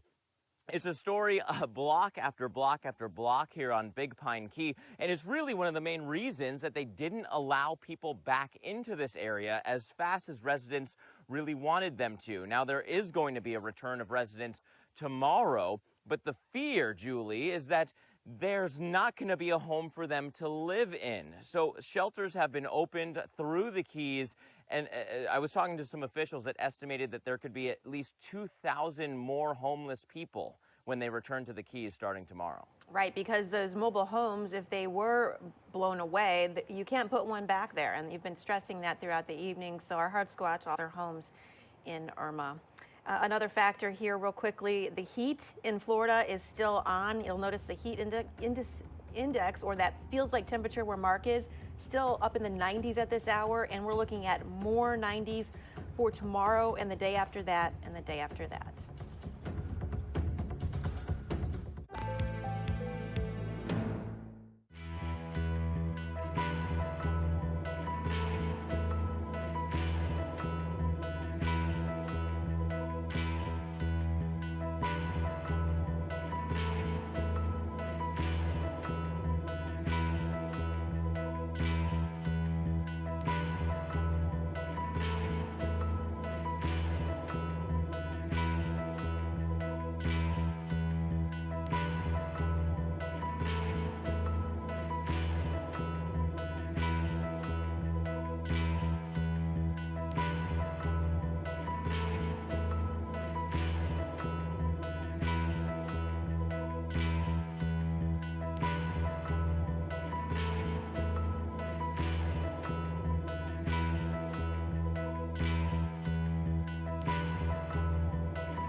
Weather Channel, we're watching Boston right now. Boston does have the potential for seeing some impacts from Hurricane Jose. Whether or not it's still a hurricane when it gets to Boston, whether or not it's close to Boston or far away from Boston, remains to be seen. But the waters around Boston, especially get closer out near the Cape, that is where we're going to expect for sure some impacts. Going to have some big waves, rough surf, dangerous rip currents, and some beach erosion. So that's going to be the story up and down the East Coast. Let's take a look at the very latest with Hurricane Jose as of the 5 o'clock advisory from the National Hurricane Center. Still a Category 1 hurricane with 80-mile-per-hour maximum sustained estimated winds. And the whole storm itself is moving to the north at 6 miles an hour. Looking at the track of this, and keep in mind, this is the most probable path the center of the storm is going to go. It's somewhere in here, but it still can go just outside of it. That's what history has shown us with the forecast errors, and that's what we're looking at here. So it can still take a westerly track, and if that is the case, there's more likely to be wind and rain impacts associated with this storm. Here's a look at that west track. This is what we're expecting west or east. So we're looking at heavy rain and strong wind, which could include Boston with those winds whipping around this storm. Now, if it takes a more easterly track, which would be the better case scenario, there's still impacts. And those impacts being dangerous rip currents, large waves, and beach erosion. And in the coming days, if it does take the easterly track, at worst, it's just going to be kind of a crummy day along the eastern seaboard. That'd be at worst outside of the beaches. But again, the closer the track, more likely we're going to have some impacts. Let's talk about the impacts we know we're going to have.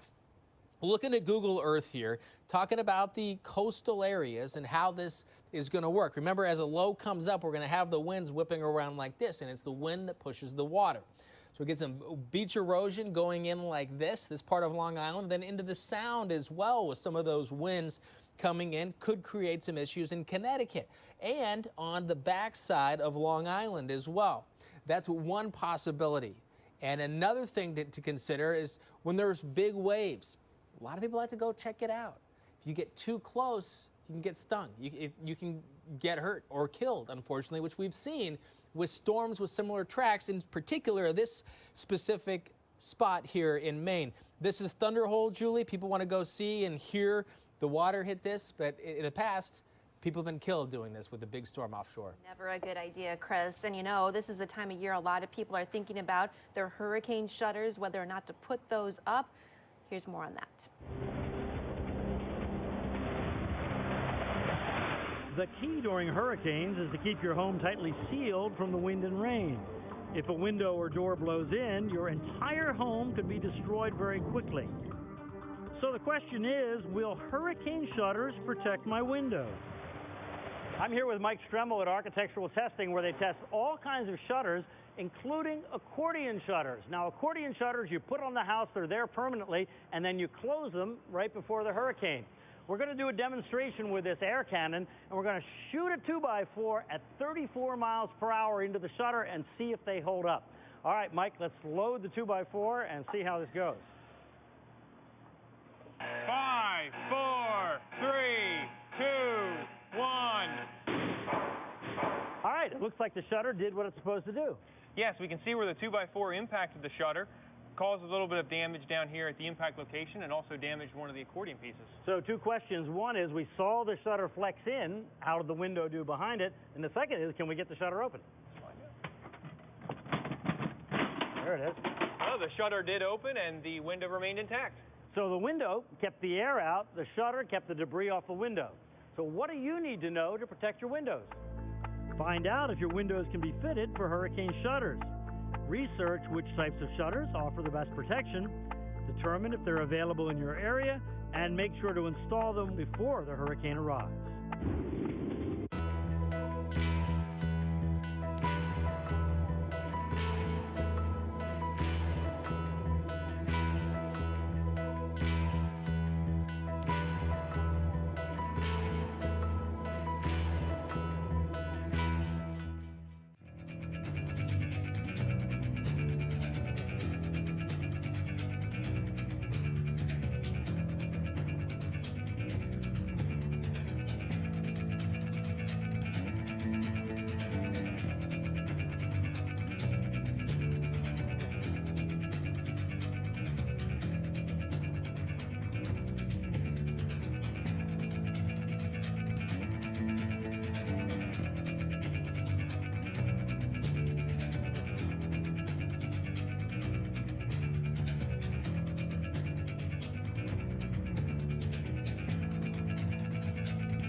You're watching Hurricane Central on the Weather Channel. A busy Saturday. Our team monitoring all of these systems in the Atlantic and the Pacific.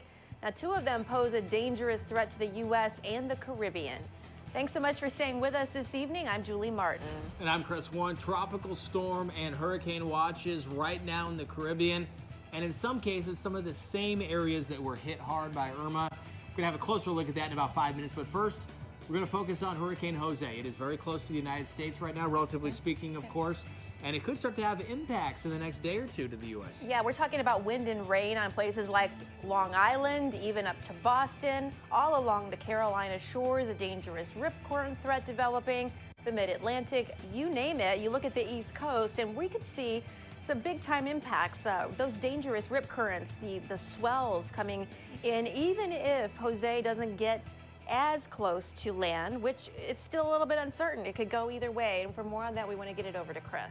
So that's what we're going to get now, the fact that we don't know exactly where it's going to go. Now, the best science we have gives us a pretty good idea of the general direction, but I'm going to show you why it's difficult to figure out exactly what the impacts are going to be. Now, we're confident there's going to be coastal impacts for sure, because no matter what happens, this is going to be a big, strong system that's going to generate a lot of waves. But when you look at the forecast here from the National Hurricane Center, what this is showing us is the most likely scenario is for the center of this storm to go somewhere within this area. And each one of these white lines going across are different forecast periods. And the cone gets bigger, the path gets bigger based on historical errors of the forecast. And that's why it gets bigger later in the time. It's more difficult to predict the future. But what can also happen is that the center goes outside of the cone. It happens about 1/3 of the time. So it's possible the storm could go like this. It's also possible it could go like this. But we're fairly confident somewhere in there is probably where the truth and the end result is ultimately going to lie. And it is going to continue to gain strength based on the National Hurricane Center forecast here and still be very strong, at least a tropical storm by early next week. One of the big factors when it comes to tropical cyclones, when it comes to tropical systems, water temperature. Water's typically very warm in the tropics, and that's like the fuel for these machines that are hurricanes, these big storm machines essentially. And then when you get into cold water, it's like shutting off the gasoline. And the thing is, both the European model and the GFS model, by Tuesday night, place this system in cold water. Colder water, relatively speaking, of course. So it's cooler water here. But keep in mind, too, if you run out of gas cruising down the interstate, you're still cruising down the interstate, and it's going to take a while to slow down. So while the storm may start to lose its oomph when it gets here, it's still going to be packing a pretty big punch. And so let's look at this. We're going to start off with a look. We're going to get to that dot on the GFS, and that's what these yellow lines are right here. And think of this, too. The tighter these lines are together, the stronger the winds, the stronger the storm. The more of these tight lines there are, the bigger the storm. So we'll put this into motion from this evening over the next couple of days. Notice it is getting bigger, and the lines are getting a little bit more tightly packed, so stronger and bigger even as it does get over here, which would be the cooler waters. So some of the strongest winds where these lines are tightly packed. And notice, you can see where they're going here, over parts of New York, Connecticut, Rhode Island, and Massachusetts. Now, also remember that the waves are going to propagate. They're going to move away from that area. So you're still going to have impacts at the coast up and down the eastern seaboard here, but it's just a matter of where the strongest winds and the heaviest rain is going to be associated with. By this time, could be a tropical storm or post-tropical, whatever. It's still going to be a strong storm. And that's the US GFS. The European model, a little bit closer to land and also very strong. But here, looking at some of these strong winds, it's pushing possibly even more water, more beach erosion, more dangerous surf into New Jersey and into Delaware and into Maryland, but still going to eventually get up into the rest of the Northeast and New England. But if it gets even closer, even farther to the west, then we're dealing with more likely heavy rain and a wind situation. So again, here's a look at both of those systems, both of the possible outcomes, I should say, the solutions from these models. going over warm water until eventually it gets over cooler water. So that's what we're going to have to take a close look at and see how this plays out. Looking at the last several satellite imagery coming in here on the infrared satellite as this storm, still an 80-mile-per-hour storm, is starting to see, kind of looks like it's winding up a little bit better. It might be an indication that things are starting to, develop a little bit more. It'll be interesting to see by morning if this number goes up, as forecasted to be, if it does go up to maybe an 85-mile-an-hour storm here. So with that, another look at the forecast path for this. And in the cone here, if this remains the same, we're going to have to wait and see if the National Hurricane Center issues any watches or warnings for some parts of the U.S. And we're also going to have to see if that does shift this way. But the trends lately have been to take it away from the Outer Banks, and we're going to have to see if that trend does continue. Regardless, it still does remain in the realm of possibilities that tropical storm force winds are felt along the eastern seaboard and observed. And if that happens, here's the timing for that.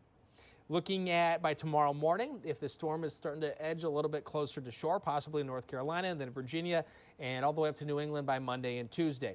And as far as your chances, again, lower chance right now, but it's not going to take a whole lot, Julie, for this. The really, good, better chance for seeing some of the strong winds to move this way. So we'll have to definitely stay tuned to this. Yeah, and this is just thinking ahead a little bit, but if that storm does encounter that colder water, lose its tropical status, think of it maybe more like a nor'easter coming in. Still very strong, still very powerful. And Virginia Beach is one of those places that could also see some impacts here. A nice look at the beach today. Everyone out there enjoying the weather, but things are going to change here. Those waves are likely going to grow. Conditions could get dangerous when it gets to rip currents. So taking a look here at when we could see some of those stronger winds arriving perhaps in the Virginia Beach area, likely Monday into Tuesday morning. The rain not going to be as much of a factor as of yet, according to the models. But when we take a look at the wave heights continuing to grow, so we see those blues kind of scraping the coast here, places like Boston, out on the Cape there. Looking at maybe 10-foot waves, maybe 15-foot waves, and this would be lasting through the better part of the week. So here's a look at the high rip current potential. That's going to be stretching certainly from the mid-Atlantic up into New England. So everywhere along the coast here, highly populated areas, you want to stay out of the water over the next several days. This is a look at rip currents. This is kind of how they work. I'm going to show you how to spot one if you are in the ocean or on the beach. Basically, these currents are converging. They are shooting back out, the water back out into the ocean. So if you're caught in one, you're going to have to swim parallel to the shore. Try not to panic. Try not to fight the rip current itself. This is a look at one just from the sky real quick, thanks to NOAA. And this is what one looks like if you're standing right there on the beach. So stay out of this area here, Chris. Very dangerous, life-threatening situation. And unfortunately, Julie, once again, potential life-threatening situation for parts of the Caribbean. Just terrible. Some of those same places that were hit so hard in Irma. Yeah, it's something that it seems almost like we're overdue. Yep. We haven't had a huge season, not even like an extra active season by any stretch of the imagination the past several years. But now it seems like it's happening all at once. That's what it seems like, especially if you have interest here in the Caribbean with another storm. The National Hurricane Center today saying, hey, this area we've been watching is now a tropical storm. And next on the list, Maria. Winds estimated at 50 miles an hour. This overall storm itself is moving in this direction. It's moving to the west at 19 miles an hour. And over the next couple of days here, tropical storm or hurricane force winds expected over the Lesser Antilles. In fact, the latest forecast by the National Hurricane Center does have this storm getting up to a Category 3 by the middle of next week. And depending on the track will make a huge difference who gets the worst of this. And we already know that the Florida Keys have had some of the worst of Irma. Let's go to meteorologist Mark Elliott for that. Mark. Yeah, the Middle Keys and some portions of the Lower Keys had a lot of destruction come through. You can see a piece of that behind me. Power is still out and a curfew is in effect. Residents allowed home tomorrow. More details coming up right here on the Weather Channel.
This is Hurricane Central. You're watching the Weather Channel, and we're watching Hurricane Jose, a Category 1 hurricane with maximum sustained winds at 80 miles an hour. This storm is moving to the north at 6 miles an hour. It is getting very close to the United States, and if it continues to strengthen, as it just may during the overnight hours tonight, tropical storm force winds could be expected along the eastern seaboard, or perhaps not. That still remains one of those possibilities. If that's the case, here's the timing. All right, this is a system, Jose. There's also another one, Maria, and then Lee. A little too early if those are going to have impacts to say for sure on the U.S. Right. But it's still coming after Texas, impacted by a hurricane, and millions of Harvey, people still yeah. dealing with it. Harvey, and another hurricane, Irma, in Florida. It's a lot. It's a lot right now. It is a lot to take, and you know, our guard is up. Certainly, I'm sure a lot of folks are feeling the same way along the East Coast as we watch Jose. And also, we don't want to forget about Irma, right? The cleanup is really just beginning in places like the Florida Keys that were just devastated. And Mark Elliott is there now. He's in Big Pine Key, where the damage is just widespread. Mark, I mean, it sounds like people are going to be able to get back tomorrow, but what will they be coming back to? That is the fear, that they're coming back to homes that they are hoping are still there. And unfortunately, for a lot of you in Big Pine Key and then continuing down all the way through Cudjoe Key, maybe not a habitable house left standing. We're not only talking about mobile homes or trailers or manufactured homes that didn't make it through this storm. Well-constructed kind of traditional construction homes that just got battered. I mean, we're talking in this area here where I'm standing, there was water up over my head. We talked to a couple of residents here that said there was easily a 6-foot storm surge here. And remember, that's not just a slow kind of rise in a bathtub. That is the ocean. We've got wave action on top of that, and those waves carry all kinds of energy along with them. So none of this debris that you're looking at started in this yard. This is all from other people's homes and other people's stuff that wound up getting thrown over this wall and into this yard, and honestly, into this house. You can maybe just barely pick out that the windows and the coverings that they were covered broke off. The door is open. Trust me, it didn't start that way. These are all little battering rams that then kind of forced their way into this home. And it's the story up and down this block, the block before, the block after. There are so many homes here that are just not going to be livable. They're not going to be in livable condition. And, you know, officials here were really concerned about that. There was quite the balancing act. They wanted to let everybody come back to their house and start the cleanup process and get the water out and all the stuff we tell you here on the Weather Channel to do as soon as possible to limit the damage and limit the mold growth. Except they're worried that there's going to be over 2,000 homes and potentially more people than that, right? Because not just one person per house won't be livable anymore. So they had to set up safe shelters. They had to have the supplies, the power, the water on, at least in the shelter areas, in order to house that new homeless population throughout the Keys. Because unfortunately, it does appear that there's going to be a significant jump to officially homeless people. There's going to be a long road to recovery, especially considering that, Julie, once a mobile home, once a trailer is damaged because of the kind of the codes being brought up in standards, you're not allowed to put another one in that same spot. So people are really losing everything that they owned in these homes. That's so sad, Mark. So I guess the other option would be, I guess they would still have the land and maybe they could rebuild something else on that land. That would be one option. They still own the lot, right? Even if they can't put a trailer or a mobile home back on that lot, they are still able to, if they can afford it, if they can get a loan, if they can get the money back together, they can put a better constructed, up-to-code house in that same spot. All right, Mark. So sad. Thank you so much for your reporting out there in the Keys. And just to make matters worse, still very hot in the Florida Keys and throughout much of Florida. Those feels like temperatures over the next couple of days are going to certainly be up in the 90s, if not feeling like 100 degrees, which just makes it tougher as the cleanup continues.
Well, we have a new threat on the horizon for parts of the Caribbean. Many of those islands still trying to recover after taking a beating from Category 5 Hurricane Irma. NBC's Ron Mott shows us what's allowing some people to start the rebuilding process now and the challenges left for those who live in St. Thomas. Well, good Saturday to you from St. Thomas. It's a beautiful Saturday in St. Thomas. That's nothing unusual. What is unusual is this island is trying to pick itself up after taking a huge Category 5 thumping from Hurricane Irma 10 days ago. And it probably feels 10 times longer than that for the people who survived that storm and are living day to day with the realities of the debris and all of that. Can tell you about a couple of things. Power is very limited here on the island. They have managed to restore power to certain parts of downtown, which is critical for some of the banking, and people need to come out to get money from the ATM machines and whatnot. One more important thing is that the supermarkets are slowly starting to open. So folks who are tired of eating those MREs and the limited amount of variety in those meals are able to get to a grocery store. The lines are very long, obviously, to get in there, but they have more variety. We spoke to one resident yesterday who's asked for the simplest of things. She says, we need some ice down here. Ice is very hard to come by down here, and that's important for folks who don't have generators. They're basically living day to day with food. If they want a hot meal and they have leftovers, there's no way to keep that leftovers from spoiling overnight without some ice. So if anyone near St. Thomas has some ice, they would appreciate that down here as well. Also spoke to a government worker here yesterday about schools, because a lot of the schools here on St. Thomas look to have been spared some of the significant damage from Hurricane Irma, but they have been used as shelters. All these children have not been back to school. There were some options of having kids go to school and enroll on St. Croix to our south, which is not necessarily obviously convenient for families. So that is going to be an issue here. The one mother told me that she was told that her kids may not go back to school until the new year. So she's got to figure her child care issues out over the next couple of months.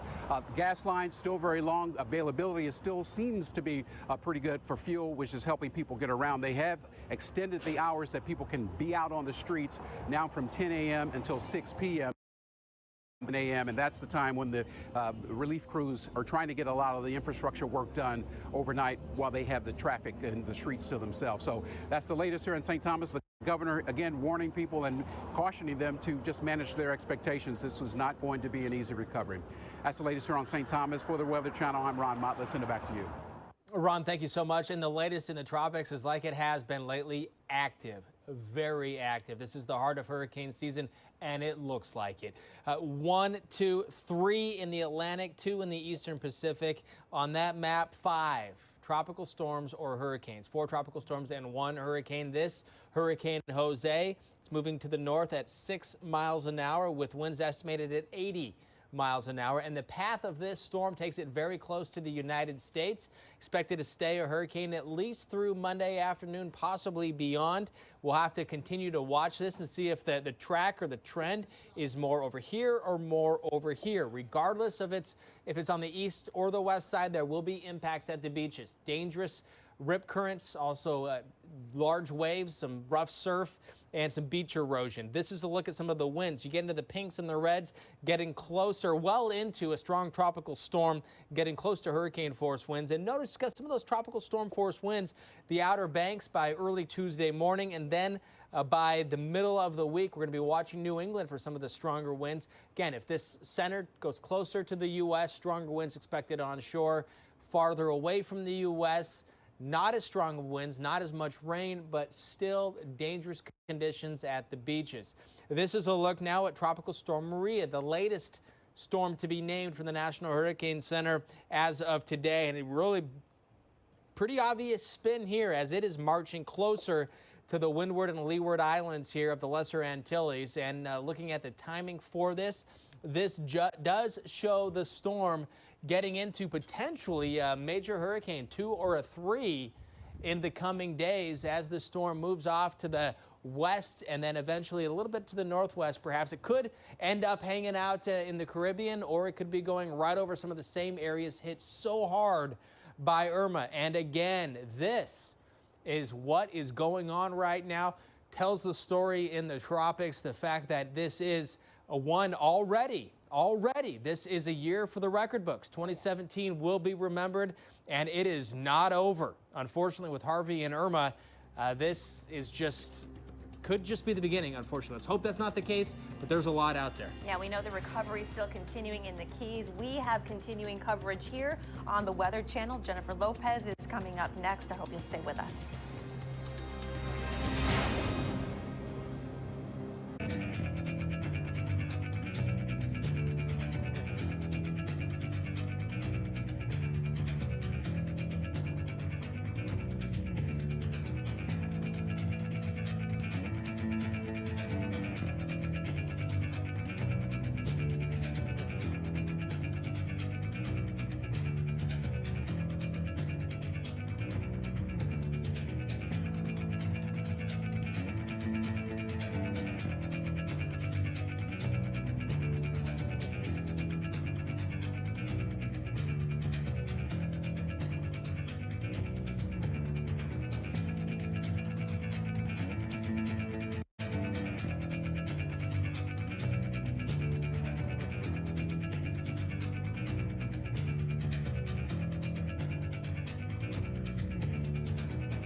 Hello, everyone. I'm meteorologist Jennifer Lopez here at the Weather Channel on what is becoming a pretty busy weekend as we are watching another system out in the Atlantic. There you see Hurricane Jose, which is just off to the east of the U.S. coastline. So a lot to look at, and some of the cities that Jose could be impacting would be Boston, maybe New York, and even in parts of the Carolinas. There's a live look at those three locations. And we are going to continue to watch Hurricane Jose, as it is expected the bulk of it to stay out in the Atlantic, but we could see some impacts from the hurricane since it is so close to the East Coast. Hello again. Again, another busy time here on the Weather Channel as we are continuing to watch the tropics. And let's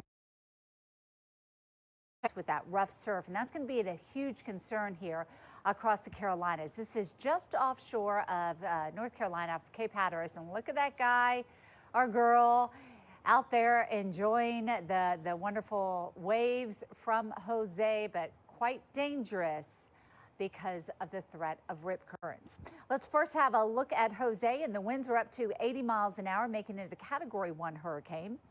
We are continuing to watch the center of circulation about 400, almost 500 miles away from the U.S. mainland, puts it south-southeast of Cape Hatteras. So again, the projected path takes it towards the East Coast, but not directly over the land. We are going to continue to watch the bulk of it stay offshore. Now, once it gets closer up into Cape Cod area, there will be a higher risk that it could have an impact there along Cape Cod. Otherwise, we see tomorrow it stays about the same area as well as throughout Monday.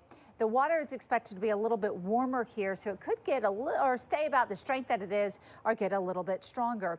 And then as it gets up into the Gulf Stream, up into this area, it is most likely going to be weakening and picking up speed. You can see it covers a lot of real estate. By the time we get into Tuesday evening here, all the way to Thursday night, it should be off of the Canadian Maritime. So again, that is Jose that we are continuing to track.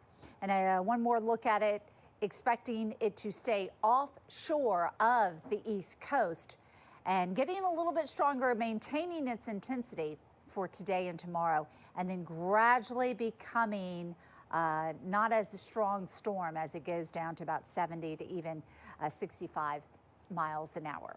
Now, this is expected to have impacts along the coastal areas in the way of rip currents as well as some higher surf. So that is going to be definitely a tough one thing that we want you to be aware of are the rip currents. Let's talk a little bit more about those rip currents here and the impacts along the coast. And it's mainly going to be along the Outer Banks and perhaps down towards the beaches of South Carolina, as well as over towards the east coast of Jersey and also around the beaches of Jersey and also along New England. So we have the wave height, and obviously those waves are going to be the higher near the center of circulation. But along the coastal areas, we are expecting some waves to be a little bit higher as we go out in time. This will be around Tuesday and Wednesday time frame that we are expecting those wave heights to be a little bit higher in the range of 15 to 20 feet. So that certainly could cause some problems. And if you're thinking of going to the beaches, make sure you're swimming at a guarded beach. That's about the best advice I can give you. Make sure there are lifeguards present because the threat for rip currents is going to continue to stay pretty high here. Now, as far as what we will see from Jose and the impacts here, we are expecting maybe an isolated thunderstorm from the system and the wind to actually increase. That's really not going to be a problem for us tomorrow. These are just your run-of-the-mill isolated thunderstorms. But as we head into the middle of this week, we are expecting that wind to kind of kick up a little bit across the Outer Banks. So again, that's the forecast for the beach areas. And there you see Hatteras, and this is going to be at the beginning of this coming week that we're going to feel a few of those impacts. Well, Hurricane Jose is also going to impact parts of the Mid-Atlantic, and one of the places would be Virginia Beach in Virginia. And that is where we have meteorologist Reynolds Wolf. He's going to bring us the latest. That's right. I'm coming to you from Virginia Beach, where right now skies are partly cloudy. We've got a gentle surf that's coming in, but major changes expected, possibly big changes over the next several days. Yeah, I look back in their past and I read these names and I sound like an elementary school teacher reading attendance. Hazel, Fran, Floyd, Irene, and then let's add Isabel. Those are the names of storms that came through here and caused all kinds of problems in the past. One of the worst, obviously, is what you're about to see right here. Take a look at this video. This is from Hurricane Isabel back in 2003, nearly 14 years ago. Came on shore, caused widespread flooding, a huge mess, lives lost, terrifying thing. And another thing you have to consider is you can have serious issues in the Virginia Beach area in the Tidewater even with minimal hurricanes. You don't have to have a major powerhouse. You don't have to have a major hurricane like what we had with Harvey or what we had with Irma in Florida or in Texas or Louisiana for that matter. So it does not take much to cause a lot of big problems in this part of the world. We can't expect conditions over the next several days to really change. Surface Tuesday, maybe some rain, but it's going to be the rip currents that also pose a lot of threat to many people that come to these fair shores. Reporting from Virginia Beach, I'm meteorologist Reynolds Wolf. As we said at the top of the show, it's been pretty busy in the Atlantic Basin as well as in the Pacific as we are just continuing to count up the number of systems we have out here. You name the storm, we have it here, from Norma in the Pacific to Otis, and then out in the Atlantic, 3 named systems, 2 of them hurricane. We already talked about Jose, and one is a hurricane and 2 are tropical storms. So let's look at another one, Tropical Storm Maria. This is going to have an impact on the Caribbean islands. The winds are at about 50 miles an hour, but we are expecting this system to get stronger and maintain hurricane status. There are watches, hurricane watch as well as a tropical storm watch, and these are some of the same islands that we talked about with Irma that had a direct hit from Irma. They're going to be feeling the impacts from Maria. As we look at the projected path of Maria, nothing kind of in the wake or too off to the west of this system to shear it or to weaken the system. So we think it's going to be getting a little bit stronger and up to a category a hurricane status, maybe a Cat 3 status here. And we are going to be finding by Monday and Tuesday, it's going to go into those islands that we are still trying to recover from Irma. So let's talk about the forecast computer models, and pretty much a majority of these are taking it through these islands, impacting Puerto Rico as well as Hispaniola. Then as we go out in time, you see the Turks and Caicos and the Bahama Islands. But again, this is definitely going to be a concern for those islands as well as maybe even for here, the U.S. So we are going to continue to watch Maria as well as the other things that we have going on in the tropics. Again, it's a busy time here, so make sure you stay with us.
We are continuing to watch Hurricane Jose just offshore of the east coast of Florida, and it's several hundred miles away from the coast of the Carolinas, but it could have indirect impact, meaning surf is expected to be getting high here as we go into the beginning of this upcoming week.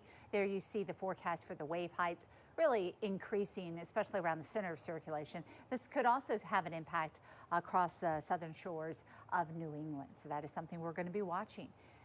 Meanwhile, reminders of Hurricane Irma's wrath remain across the Sunshine State. Here's a look at some of the damage done to a gas station in Marathon, Florida. Maria LaRosa has more on how parts of South Florida are dealing with it.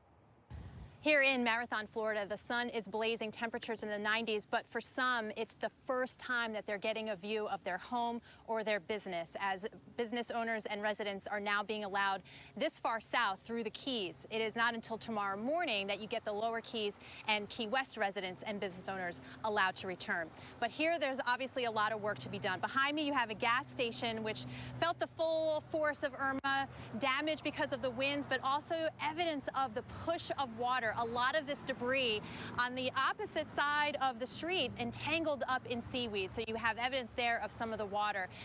But we know, too, that there are a lot of stores starting to open, including grocery stores. But a word of caution from officials, a lot like this gas station right here, not everything is going to be up and running as it was before. So be prepared for things like no gas. There are still a lot of people without electricity. And keep in mind, there is still that boil water advisory. That is because it is not safe to drink just yet until further notice. And authorities are also asking to hold off on using that water to wash and clean up your cars, your boat, your house, to keep the water pressure high for residents returning. Again, it is going to be a long recovery here, just the vastness of the cleanup, everything from tree debris to full structures needing to be replaced. But here in the Keys, for so many, it is day one of the Irma aftermath. And that is the latest from Marathon.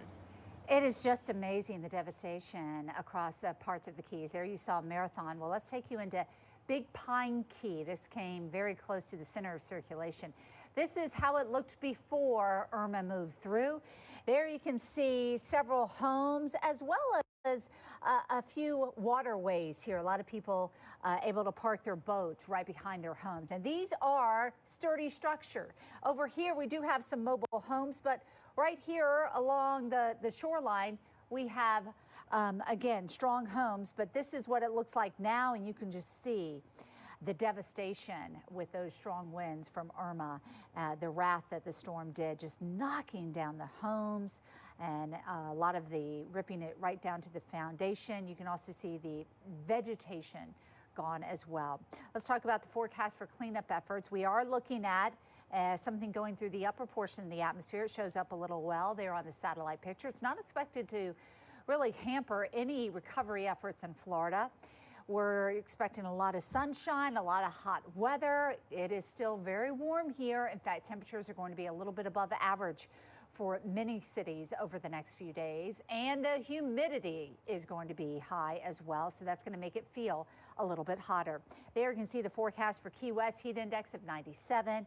Tampa also pretty high with the heat index in the middle 90s. So again, temperatures will be warm for the next few days and the humidity level will be high. Not expecting, though, a big chance for showers and thunderstorms as we go through the end of this weekend and into next week. So looking at Key West again, temperatures in the upper 80s and those overnight lows still in the 80s. So some warm evening and mornings here across the Keys. We'll look at the tropics next and look at all the hurricanes and tropical storms.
Everyone, we are continuing to track the tropics as it is continuing to stay very active, especially across the Atlantic.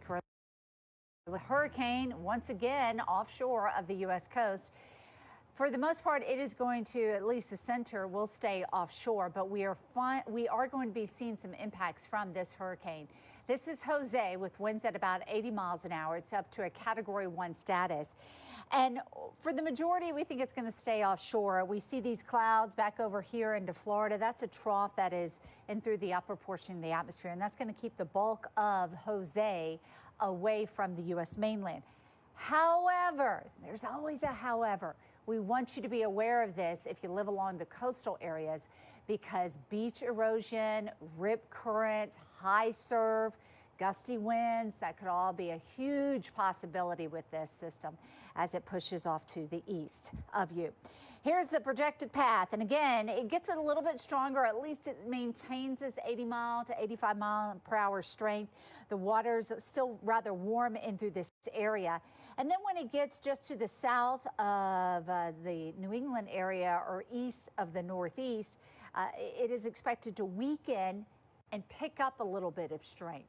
Now, needless to say, this is the projected track, and usually you just kind of can put the center through the center of the track, but it could go to the western side of the track. It could go to the eastern side. So if it does take more of a western side of that projected track, that would take it closer to the shoreline of the Northeast, and that's where we think we'll find heavy rain, strong winds, dangerous rip currents, and a lot of beach erosion. Now, if it goes to the eastern side of the track, the impacts will be a lot less, but I still think there's going to be big problems with rip currents. So dangerous rip currents, and I know a few of you may be still thinking, or you have that beach house and you think, oh, I'm okay to swim because it's so nice and sunny out there. Well, you've got to be aware of that. Let's talk about some other hurricanes in the Northeast that have stayed offshore, but they had a huge and costly impact across the U.S. So this is Earl back in 2010, 5 fatalities from the storm. It flooded out numerous homes in North Carolina and knocked down the trees and several power lines across the state of Massachusetts. Again, the center of Bill stayed offshore, but 2 people were killed as the center was 175 miles offshore. A girl, age 7, was swept away as she was visiting Acadia National Park in Maine, and even a swimmer drowned off of the coast of Florida. Bonnie did make landfall in North Carolina, but as it went offshore of North Carolina, the rip current, there were some fatalities near Delaware and Rehoboth Beach. Because again, the rip currents from these systems are something we cannot take lightly, and that is why we want you to be aware that even though hurricanes, this one may not make landfall along the East Coast, it is going to have an impact across the Northeast. So let's talk about wave height. Let's put this into motion for you. Really going to start to notice the waves get higher and higher by Monday or Tuesday. And again, the bulk of the waves will stay closer to where the center is. But along New England coast, the shore of Jersey, Long Island, we could be expecting maybe 10-foot waves from this. Rip currents are going to be a huge potential here. So again, you have to use caution if you're going to go swimming. You might not want to swim at all. Make sure if you do, swim at some beaches that have some lifeguards. This is Maria. It's just to the east of the Caribbean islands, but it's expected to make landfall in the Caribbean islands within the next few days, and it could become a hurricane. So a lot to look at here on this Saturday night.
Good evening. We are tracking not just Jose, but several things in the Atlantic Basin. It is becoming another busy weekend here on the Weather Channel. Good evening again. I'm meteorologist Jennifer Lopez, and let's go straight to Hurricane Jose.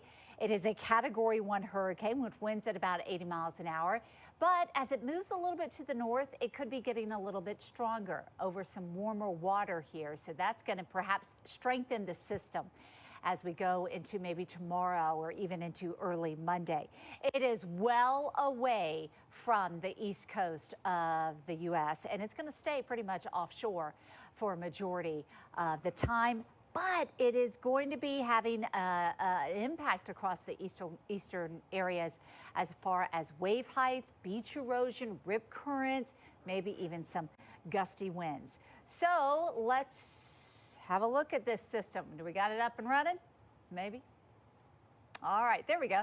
There's Hurricane Jose, and there's what all I was talking about, Category 1, moving up to the north at about 6 miles an hour. You can see the center of circulation, a lot of showers, a lot of convection around it.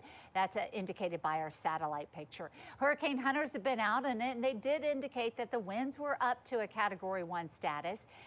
It's expected to get a little bit stronger as it moves to the north, and this is a look at some computer models. Takes the core of it offshore, but boy, it comes close enough to the shoreline that we are going to find increasing surf from this and the winds to pick up there. These are two computer models, and this is where the GFS says it'll be, and this is where the Euro says it'll be. So for the most part, it's going to stay just to the south of the New England area. But again, Long Island, off of Cape Cod, the islands there, you're going to be impacted from this.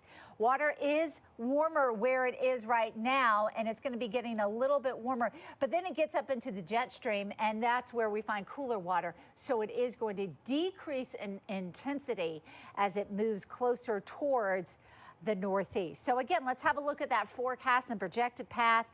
Takes it by Monday just to the east of Cape Hatteras, and then we have late Tuesday into Wednesday, staying just to the east of the coast of the northeast, and then it's way out into the northern Atlantic by the end of this week. So what about the wind? The forecast for tropical storm force winds, we do have about a 10 to a 20% chance that those wind speeds could be up to more than 60 to 70 miles an hour, at least gusty. We are expecting a little bit of rain from this, but rain is not going to be the big concern, but perhaps up to an inch of rain for the showers through Monday across the Outer Banks and along the coast of the Carolinas. So let's check out how it looks along the coast already of the Carolinas. Here we are in Cape Hatteras, and look at this surfer.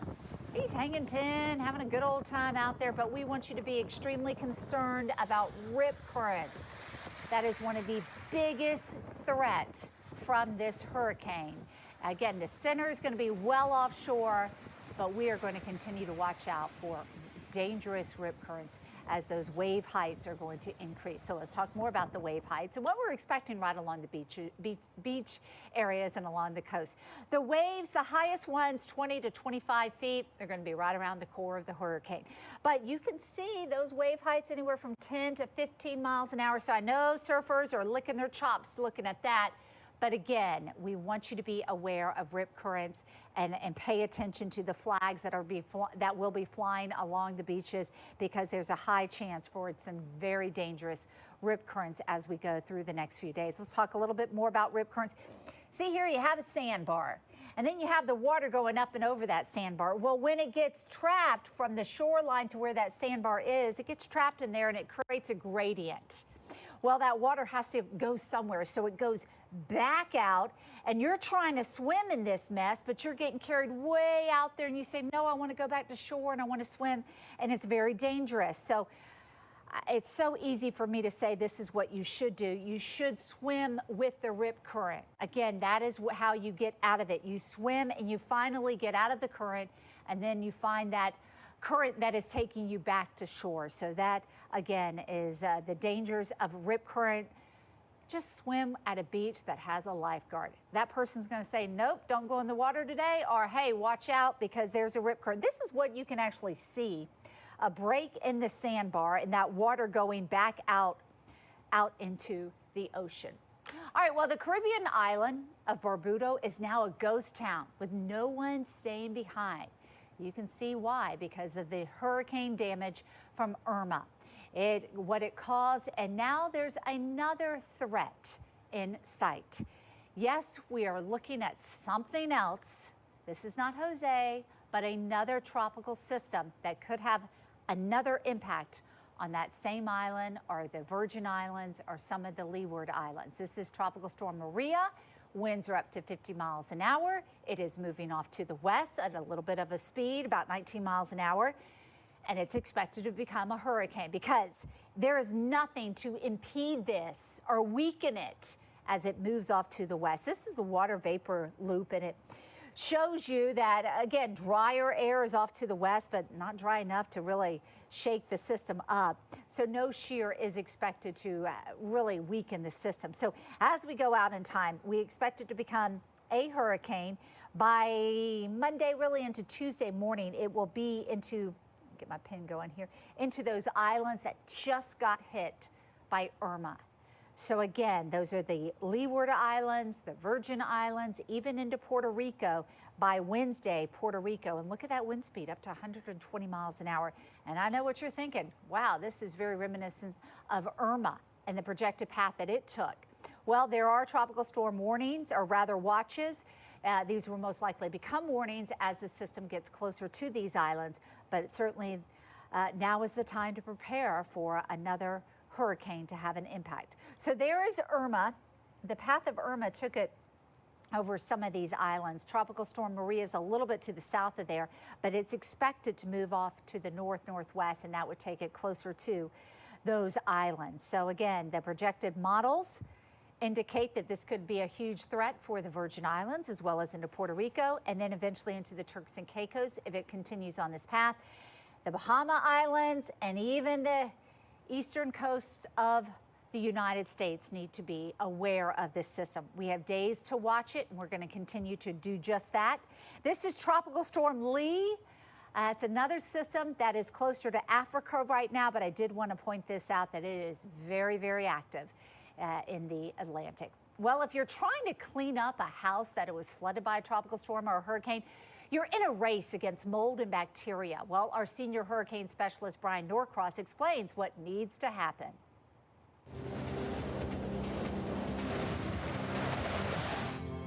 Mold. Long after a hurricane is gone, this insidious health hazard stays. It grows and spreads easily, and it has to be dealt with properly. So the question is, how do I remove mold after a hurricane? I'm in Seabright, New Jersey with Matt Jaffe. He's a mold specialist, and this house was infested with mold after Hurricane Sandy. You can actually see the water level from Sandy. So the ocean came in here and the water rose that high. That's seawater there? That's correct, yep. Wow. When you come into a house like this, what's the very first thing you do? What we want to do before we start is take all the valuables we can, wipe them down, move them into the attic. We're going to seal that area off. That keeps the mold from getting up there. So you're going to contain the mold to down here and get the clean stuff up there. That's correct. All right. Now, why wouldn't you just put bleach over that? It seems like you put bleach on there and you kill the mold. Bleach will burn mold. Bleach isn't going to get rid of mold. And antimicrobial is what you need. All right, but because the mold gets in the sheetrock, is that what you're saying? That's right. It's going to grow on this side, it's going to go through it, and it's going to end up on the other side. And now we got to test for moisture. Let's do that over here. It's a very simple meter to use. Okay, we apply it to the wall. Those pins actually stick through the sheetrock. Okay, now that we test it, it's red. Okay. Wet. Okay, if we come up here a little higher, we're testing that, we're at yellow, we're okay. So what that tells me is we've got to remove from here down throughout the entire house, most likely. All right, Matt, good tips. So remember, separate anything that hasn't been contaminated by mold and seal off those areas. Use an antimicrobial, not bleach, and use a moisture meter to determine what's wet and has to be removed.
The tropics are continuing to stay busy. We are looking at Hurricane Jose. It is well to the east of the coast of the U.S., but it could have an impact along the east coast, so that is why we're continuing to monitor it. This is the latest satellite picture from the storm, with winds at 80 miles an hour and making it a Category 1 hurricane. It is moving to the north at about 6 miles an hour. It should not have a direct impact on Bermuda, but they will see an increase in surf and some very high waves over the next 24 hours. Well, the damage from Hurricane Irma was not just limited to the winds and the flooding. The Weather Channel's Justin Michaels found a house that was destroyed by lightning during the storm. He spoke with the homeowner and about the loss and what she is doing to help others despite her loss. Here in Key Largo along Sound Drive, most houses did make it through Hurricane Irma unscathed. With the exception of some downed trees, things here are just fine. I should say all houses except for one on Sound Drive, a complete loss because of a lightning strike during Hurricane Irma. Leslie Spade, this is your home. Yes. When you first got here and saw what it was like, what did you think? I thought that, this was the last thing we were expecting to come home to. We took all of the precautions to make sure everything was safe when we left. We were still here, but we went to higher ground. And, we were worried about the house because the top house was wood and the bottom part was a CBS. So we thought things would be safe. We put everything from our shed inside. And we were thinking that some trees would fall down or that we would get some flooding, which did come up the road. But this was the last thing we expected to come home to have nothing. And our whole life is gone. Like pictures of my dad, things that can't be replaced, and it's just gone, everything. So Leslie, I know it's difficult to look at this now and know what you just said. Personal items are gone. What do you do to move on? On another house, and I've been keeping my time occupied by helping with the broadcasting systems and things like that. And I've been staying in a tent. We were supposed to close on another house, and that house got destroyed as well. And we didn't have a renter's insurance on this house. So the people that are in that situation, it's really tough because I washed this clothes in a bucket and hung it up to dry, so I had stuff to wear. There's a lot of people in that situation down here. Leslie Spade, we're so sorry you're going through this. Thank you for your time today. Just one more story of devastation. Remember, it's not wind always, it's not always waves, but also fire during storms like Hurricane Irma. In Key Largo, Justin Michaels, the Weather Channel. Your heart just goes out to all the Floridians impacted from Irma, and the Keys just were not spared. Again, the Keys expand all the way from just south of Miami to Key West, and we want to go into Key West and show you a before photo. And there you can see homes, roads, right along the coast, right along the beach. Well, this is how it looks now. Look at just the amount of sand that was pushed up from the hurricane. This is another key that we're going to go to and show you a before picture, Ramrod Key in Florida. Numerous homes here. And again, the homes certainly taking a hit, but the vegetation around it. A lot of the trees just totally wiped out and the sand just pushed ashore. Recovery effort should be pretty good, but it is going to be hot. Satellite picture just shows something in the upper portion of the atmosphere, not expected to bring any rain. Tomorrow's forecast calls for the heat to stick around. High temperatures in the 90s, but with the heat index, it'll feel like 97 in Key West. High of 91 in Tampa, and it'll feel like 95 with the heat index. So again, plenty of sunshine found in through Florida for the next several days, but it will just continue to stay warm. Now on Monday and the beginning of next week, this is when a lot of kids are going to be finally returning to school. We will see a slight chance for a few scattered showers, mainly for Orlando and southward. On into Friday, we have a few scattered showers around on into Tuesday, we have a few showers for Miami. Here's the next several days in Key West. Lots of sunshine around. Warm temperatures in the morning, 81 for the next few mornings with an afternoon high near 90. That does not include the humidity. Again, the heat index is going to be very high. Over towards Fort Myers, temperatures in the 90s in the afternoons, but morning lows down into the lower 70s. And in Orlando, watch out for a few stray showers by Monday afternoon. Otherwise, we're expecting those warm temperatures again with the highs up to near 90s. Lot to look at in the tropics. Several named systems. We're going to look at those next.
Well, many of the islands, especially in the Caribbean, are still trying to recover after taking a beating from the Category 5 Hurricane Irma.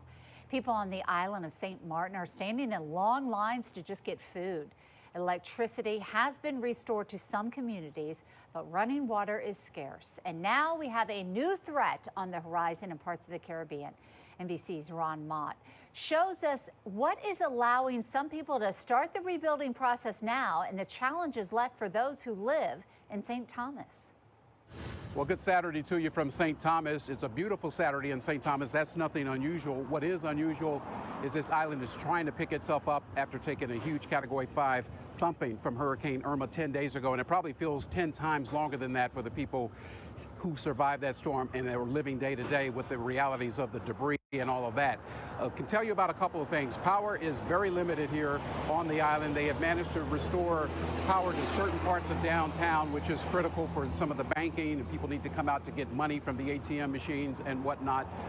One more important thing is that the supermarkets are slowly starting to open. So folks who are tired of eating those MREs and the limited amount of variety in those meals are able to get to a grocery store. The lines are very long, obviously, to get in there, but they have more variety. We spoke to one resident yesterday who's asked for the simplest of things. She says, we need some ice down here. Ice is very hard to come by down here, and that's important for folks who don't have generators. They're basically living day to day with food. If they want a hot meal and they have leftovers, there's no way to keep that leftovers from spoiling overnight without some ice. So if anyone near St. Thomas has some ice, they would appreciate that down here as well. Also spoke to a government worker here yesterday about schools, because a lot of the schools here on St. Thomas look to have been spared some of the significant damage from Hurricane Irma, but they have been used as shelters.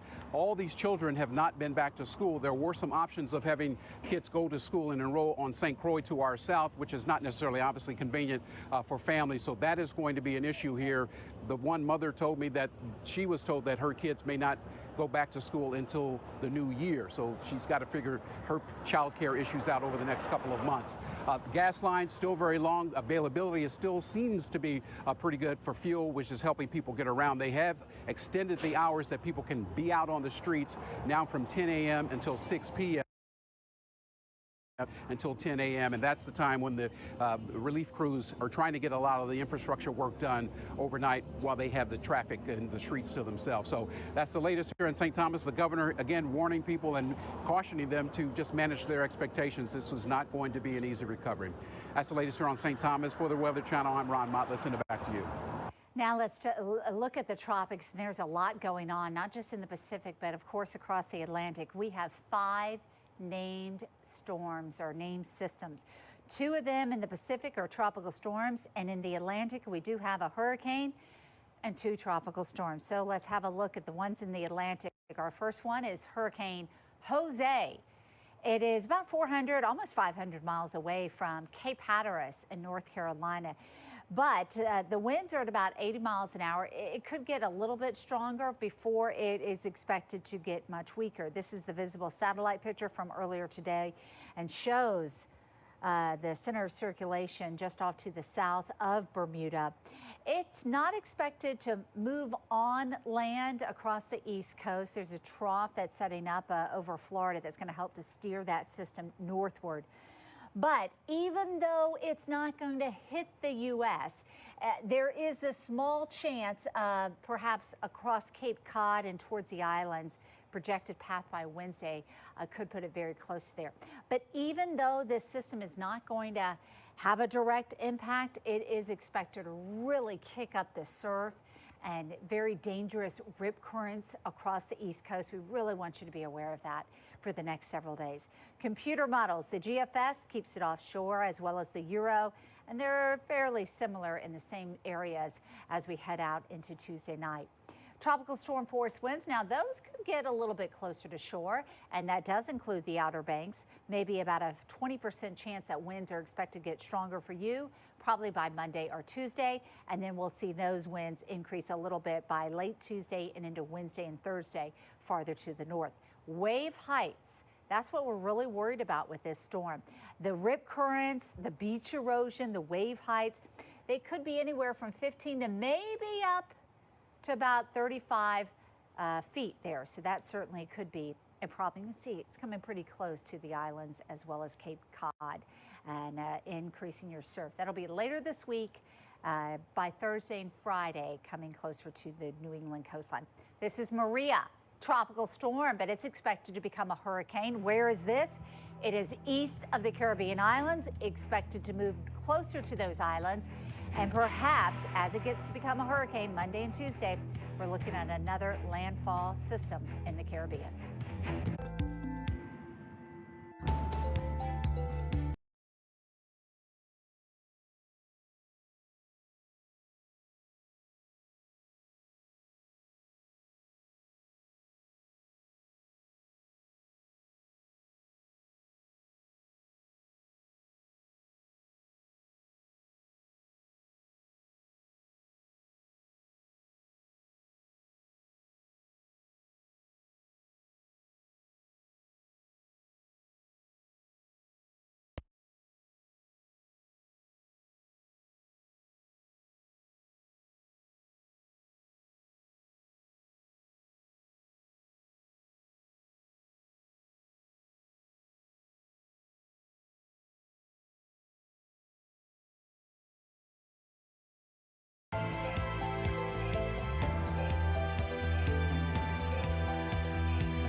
Tonight, a new threat with a new target. Hurricane Jose is getting closer to the U.S., and some of the coastal cities facing possible impacts from this storm could be Boston, New York City, and even Myrtle Beach, South Carolina. There's a live look at those locations.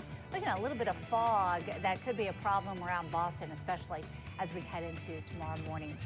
Good evening, everybody. I'm meteorologist Jennifer Lopez, and welcome here on this Saturday night edition of Weather Center Live. It's all about the tropics yet again, and we are watching one hurricane and two tropical storms, so a lot to look at. First, though, let's give you the latest look at Hurricane Jose. Winds are at 80 miles an hour. It is moving to the north at about 6 miles an hour. It's get a little bit stronger. The winds increase a little bit as we watch this system tomorrow, but the projected path does keep the center of circulation away from the U.S. coast. Now, even though the center may well be offshore, we are expecting to see a lot of rough surf here and a lot of increasing wave heights as we go through the next few days. It's also going to be weakening and picking up speed as it moves closer towards the north. You can see it just to the south, the New England. Winds will be at about 70 miles an hour, and then it's going to race off towards the northern Atlantic by the end of this work week. Now, we talk about the projected path, but if it makes a westward side of that path, we're expecting heavier rain and even stronger winds to be felt across the northeast, especially right along the coastal areas. And waves are also going to be rather large.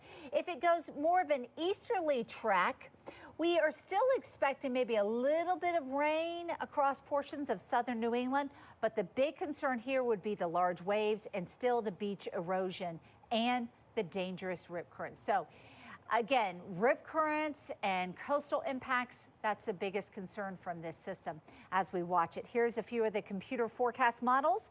This is the GFS, and again, that northward movement until it eventually moves off towards the northeast. That's the GFS, and the Euro is fairly in a similar track. Meanwhile, surfers are aware of this hurricane. They're taking a chance, though, as they get out there in the rough surf of Cape Hatteras in North Carolina. Here's how it looked earlier today. Oh, yeah, they're loving life, but again, dangerous rip currents. That is one of the biggest concerns with this hurricane. And I'm sure a lot of you may have the beach house this coming week. Well, we want you certainly to enjoy it, but we want you to be aware that swimming conditions are not going to be ideal. Let's look at the wave heights. And again, around the center of circulation, that's where the wave heights could be anywhere from 20 to maybe 30 feet, maybe even higher. Again, there's our wave heights getting close to the Jersey Shore, perhaps around that 10 to 15, maybe 20 feet range. So that is why we are expecting some minor beach erosion especially if it takes that eastward track. If it takes that westward track, maybe even more beach erosion expected. But again, rip currents, huge possibility. That's why we're going to continue to talk about them. And we want you to be aware to make sure of that when you go to the beaches, anywhere from the first coast of Florida all the way up to beautiful Hilton Head. Rip currents could be a huge threat here.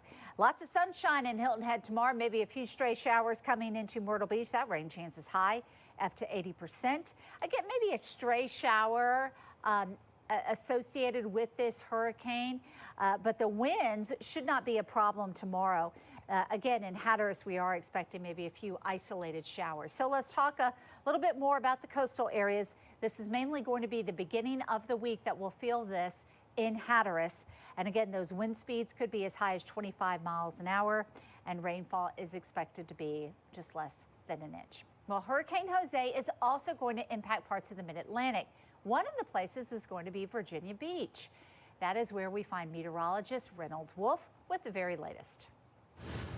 That's right. I'm coming to you from Virginia Beach, where right now skies are partly cloudy. We've got a gentle surf that's coming in, but major changes expected, possibly big changes over the next several days. I look back in their past and I read these names and I sound like an elementary school teacher reading attendance. Hazel, Fran, Floyd, Irene, and then let's add Isabel. Those are the names of storms that came through here and caused all kinds of problems in the past. One of the worst, obviously, is what you're about to see right here. Take a look at this video. This is from Hurricane Isabel back in 2003, nearly 14 years ago. Came on shore, caused widespread flooding, a huge mess, lives lost, terrifying thing. And another thing you have to consider is you can have serious issues in the Virginia Beach area in the Tidewater even with minimal hurricanes. You don't have to have a major powerhouse. You don't have to have a major hurricane like what we had with Harvey or what we had with Irma in Florida or in Texas or Louisiana for that matter. So it does not take much to cause a lot of big problems in this part of the world. We can't expect conditions over the next several days to really change. Surf is going to pick up, especially as we get into Monday and Tuesday. Maybe some rain, but it's going to be the rip currents that also pose a lot of threat to many people that come to these fair shores. Reporting from Virginia Beach, I'm meteorologist Reynolds Wolf. All right, so that's the latest on Hurricane Jose. We have others to look at, though. We have two drop the Atlantic, Maria and Lee. So let's go out in the Atlantic and look at one of them. And first up is Tropical Storm Maria with winds at 50 miles an hour. It's looking pretty good, even better organized, and it's going to continue to perhaps get a little bit stronger as we go through today and even tomorrow. There are tropical storm watches as well as hurricane watches. These will most likely become warnings as the system gets closer, and you will notice these are some of the same islands, especially up towards the Leeward Islands that got impacted from Irma. As we look out in time, by Tuesday, it comes close to the U.S. and the British Virgin Islands as a strong hurricane with winds at 110 miles an hour. Then it yet again impacts Puerto Rico and the Dominican Republic and staying pretty strong. That'll be Wednesday and Thursday. After that, it could have an impact on the Turks and Caicos as well as into the Bahama Islands. This is the computer models all put together, and you can see fairly consistent on the projected path of it. But certainly the rest of the Bahama Islands and even much of the east coast of Florida, we need to be aware of this system as well. We have days to watch it, but it could pose a threat to the lower 48 as well as we go out in time. But right now, again, this is Tropical Storm Lee, so this is the next one. This one's actually even closer to Africa. But this is expected to move towards the west-northwest and become a hurricane by late Sunday and into Monday. And this is the latest look at this. Again, it's 700 miles away from the Cape Verde Islands, but it's expected to become a little bit stronger. The projected path on this one takes it more of a northwest direction. So again, we're going to continue to keep our eyes out in the Atlantic and is continuing to stay very active.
Jennifer Lopez back here at the Weather Channel on what is becoming another busy weekend as we look at the tropics. We are tracking Jose. It's a hurricane east of Cape Hatteras, actually to the southeast of the North Carolina.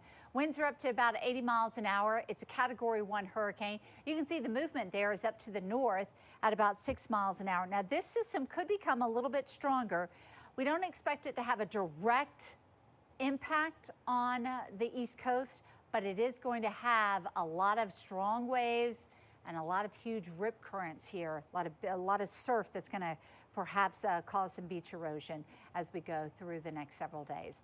Well, reminders of Hurricane Irma's wrath remain across Florida. Here's a look at some of the damage done to just a gas station in Marathon. Maria LaRosa has more from the Florida Keys.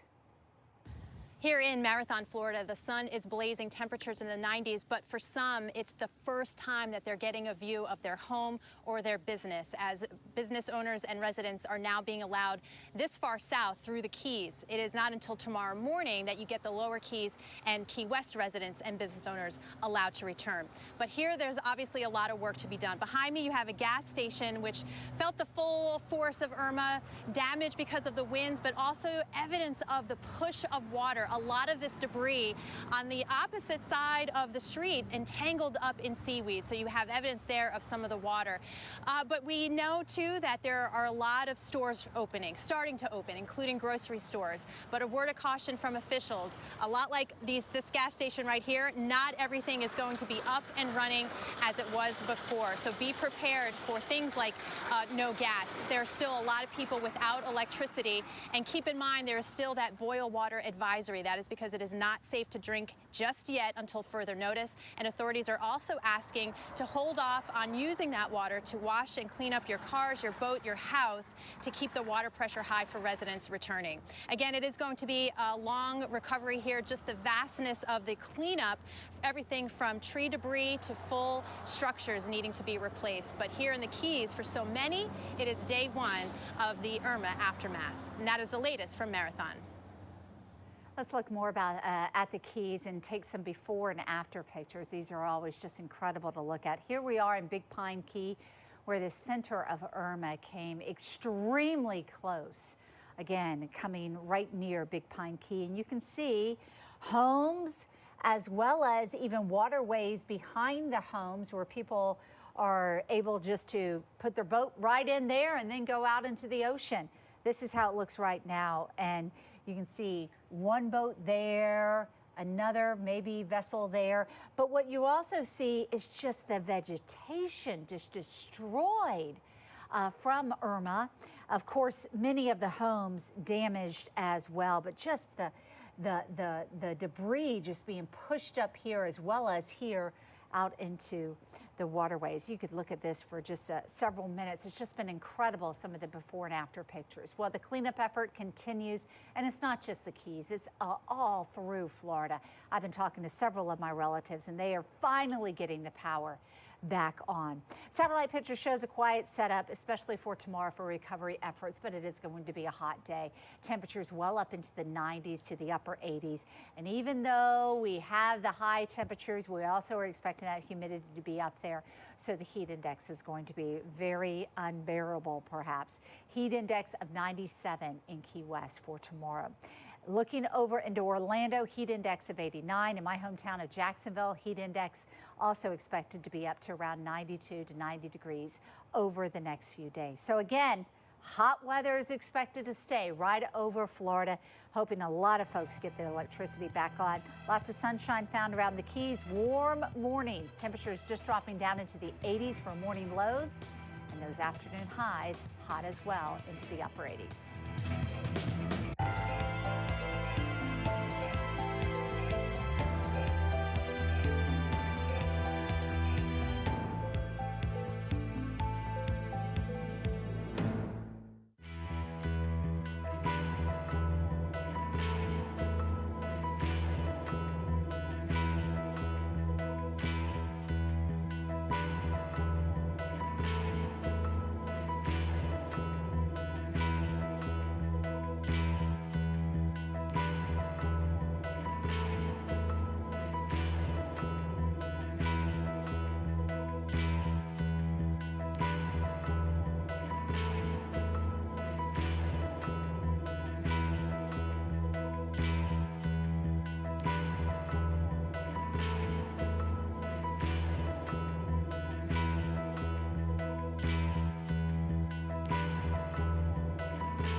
Well, you may have been watching football all weekend long, but here at the Weather Channel, we are still watching the tropics and several things to look at out in the Atlantic Ocean. So let's first have a snapshot of Hurricane Jose. This is the closest one to the lower 48 here. You can see it's about 400 miles away, almost 500 miles to the south-southeast of Cape Hatteras in North Carolina. The winds are at 80 miles an hour, making it a Cat 1 hurricane. It's expected to kind of move west of Bermuda and east of Cape Hatteras. So even though it will not go over land, it is going to have an impact across the east coast of Florida. So that is why we really want you to be aware. So it's expected to get a little bit stronger. It'll move northward over the next few days. The water's a little bit warmer here, may increase or maintain its status. It's going over colder water once it gets south of New England, but then it's going to be making a projected turn or off to the northeast there. So it's also expected to weaken. So that's about Wednesday time frame when it's going to be near Boston or just off to the south. But look at the projected path. Again, it could go this western side, which does take it, the center near Cape Cod, or it could take the eastern side, which takes it just off to the west of Bermuda. So if it goes to that west track of the projected path, we will see increasing rain, increasing strong winds, and the waves will also be pretty high. But one thing that we're going to see are dangerous rip currents. And if it takes that eastern track, we're still looking at dangerous rip currents. Although if it does take that east track, the rain and wind intensity will not be felt so much across portions of the northeast coast. Let's talk about a few other hurricanes that have been noteworthy ones across the northeast. These hurricanes that we're going to be mentioning did not have a direct landfall. So they stayed well offshore, but 5 people were killed from Earl in 2010. Numerous homes in North Carolina were flooded, and we also had numerous power lines and trees down in Massachusetts. Bill, back in 2009, 2 deaths. One was because of swimming in rip currents off of New Smyrna Beach. The other, a young girl, was being swept off into the sea at Acadia National Park. That's just heartbreaking there. Bonnie did make landfall. You can see it did go over North Carolina, the eastern half of North Carolina, but it also had a lot of rip currents. Then one was a fatality in Rehoboth Beach in Delaware, and they also had another boating fatality off of Cape Cod. So again, the point is that you can still get a hurricane. It's not making landfall, but it can still be deadly if it stays offshore across the northeast, and that is something we want you to be aware of. So we're looking at tomorrow, we're looking at Monday for parts of the Carolinas, and then as we go out in time, those waves are going to get a little bit stronger. By Tuesday, late Tuesday into Wednesday, those waves are going to be on the increase here across the northeast. A lot to look at, so make sure you keep it here. Other things in the tropics.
We are continuing to track a hurricane in the Atlantic as well as 2 other tropical storms. It's a busy Saturday night here on the Weather Channel, and we are so glad you're tuning in. Hi, I'm Jennifer Lopez, and we are watching Hurricane Jose. Satellite picture shows it well to the east of Florida. In fact, it's going to stay away from the majority of the East Coast, but we are going to feel some kind of impacts from this hurricane, even though the center of circulation will stay offshore. This is the latest information as of 5 o'clock. Winds are at 80 miles an hour. It is moving to the north at about 6 miles per hour. That northward movement is going to continue. We've looked at computer forecast models, and all of the majority of the computer forecast models are indicating a northward movement and then perhaps pushing just off to the northeast. So this is the GFS that takes it just to the south of Boston, and the Euro is pretty much in the similar spot. And this is going to happen by Tuesday into Wednesday. That's when we think it'll just be off or to the south of the northeast coast. But as it gets up into this area, cooler water. So that is going to be weakening this hurricane. It is not expected to be as strong or anywhere near as strong as Hurricane Irma.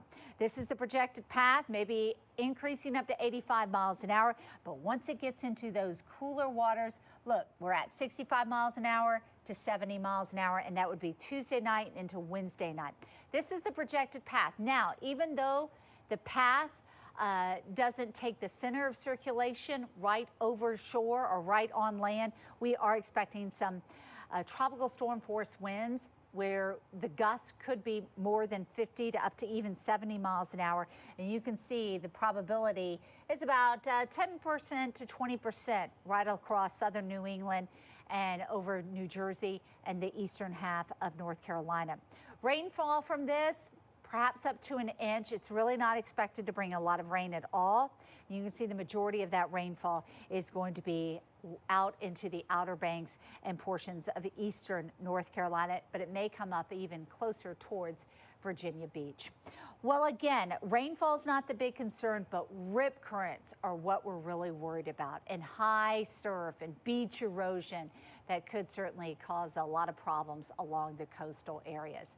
Well, we want to take you to the coast, and it's been, again, pretty rough surf already out in Cape Hatteras. You can see there, you can see that surfer looking pretty good there, but we want you to be aware that rip currents are going to be a huge concern. So although the weather is just going to be beautiful across the beaches for tomorrow, rip currents are going to be a pretty big concern here, as those waves are going to be staying pretty high, and that's certainly going to entice surfers to go out there.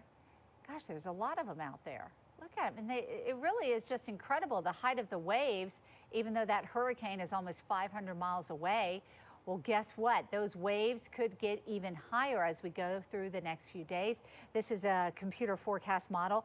And again, there is the legend up there. When you see the purples and the pinks, that indicates 15 to even 30 feet. Well, we won't see those high of waves, but perhaps anywhere from 10 to 15 feet of waves, or at least increasing along the east coastal areas. High rip currents, that's a big concern here. Some advice, don't swim at all. If you really want to swim, make sure you're swimming at a beach with a bunch of lifeguards. And also pay attention to the flags that they often fly out there. They are certainly prepared to point out some rip currents. So let's talk more about rip currents. And this is what happens when we see a rip current. The water comes up and over a sandbar. When it gets on the other side of that sandbar, well, it kind of gets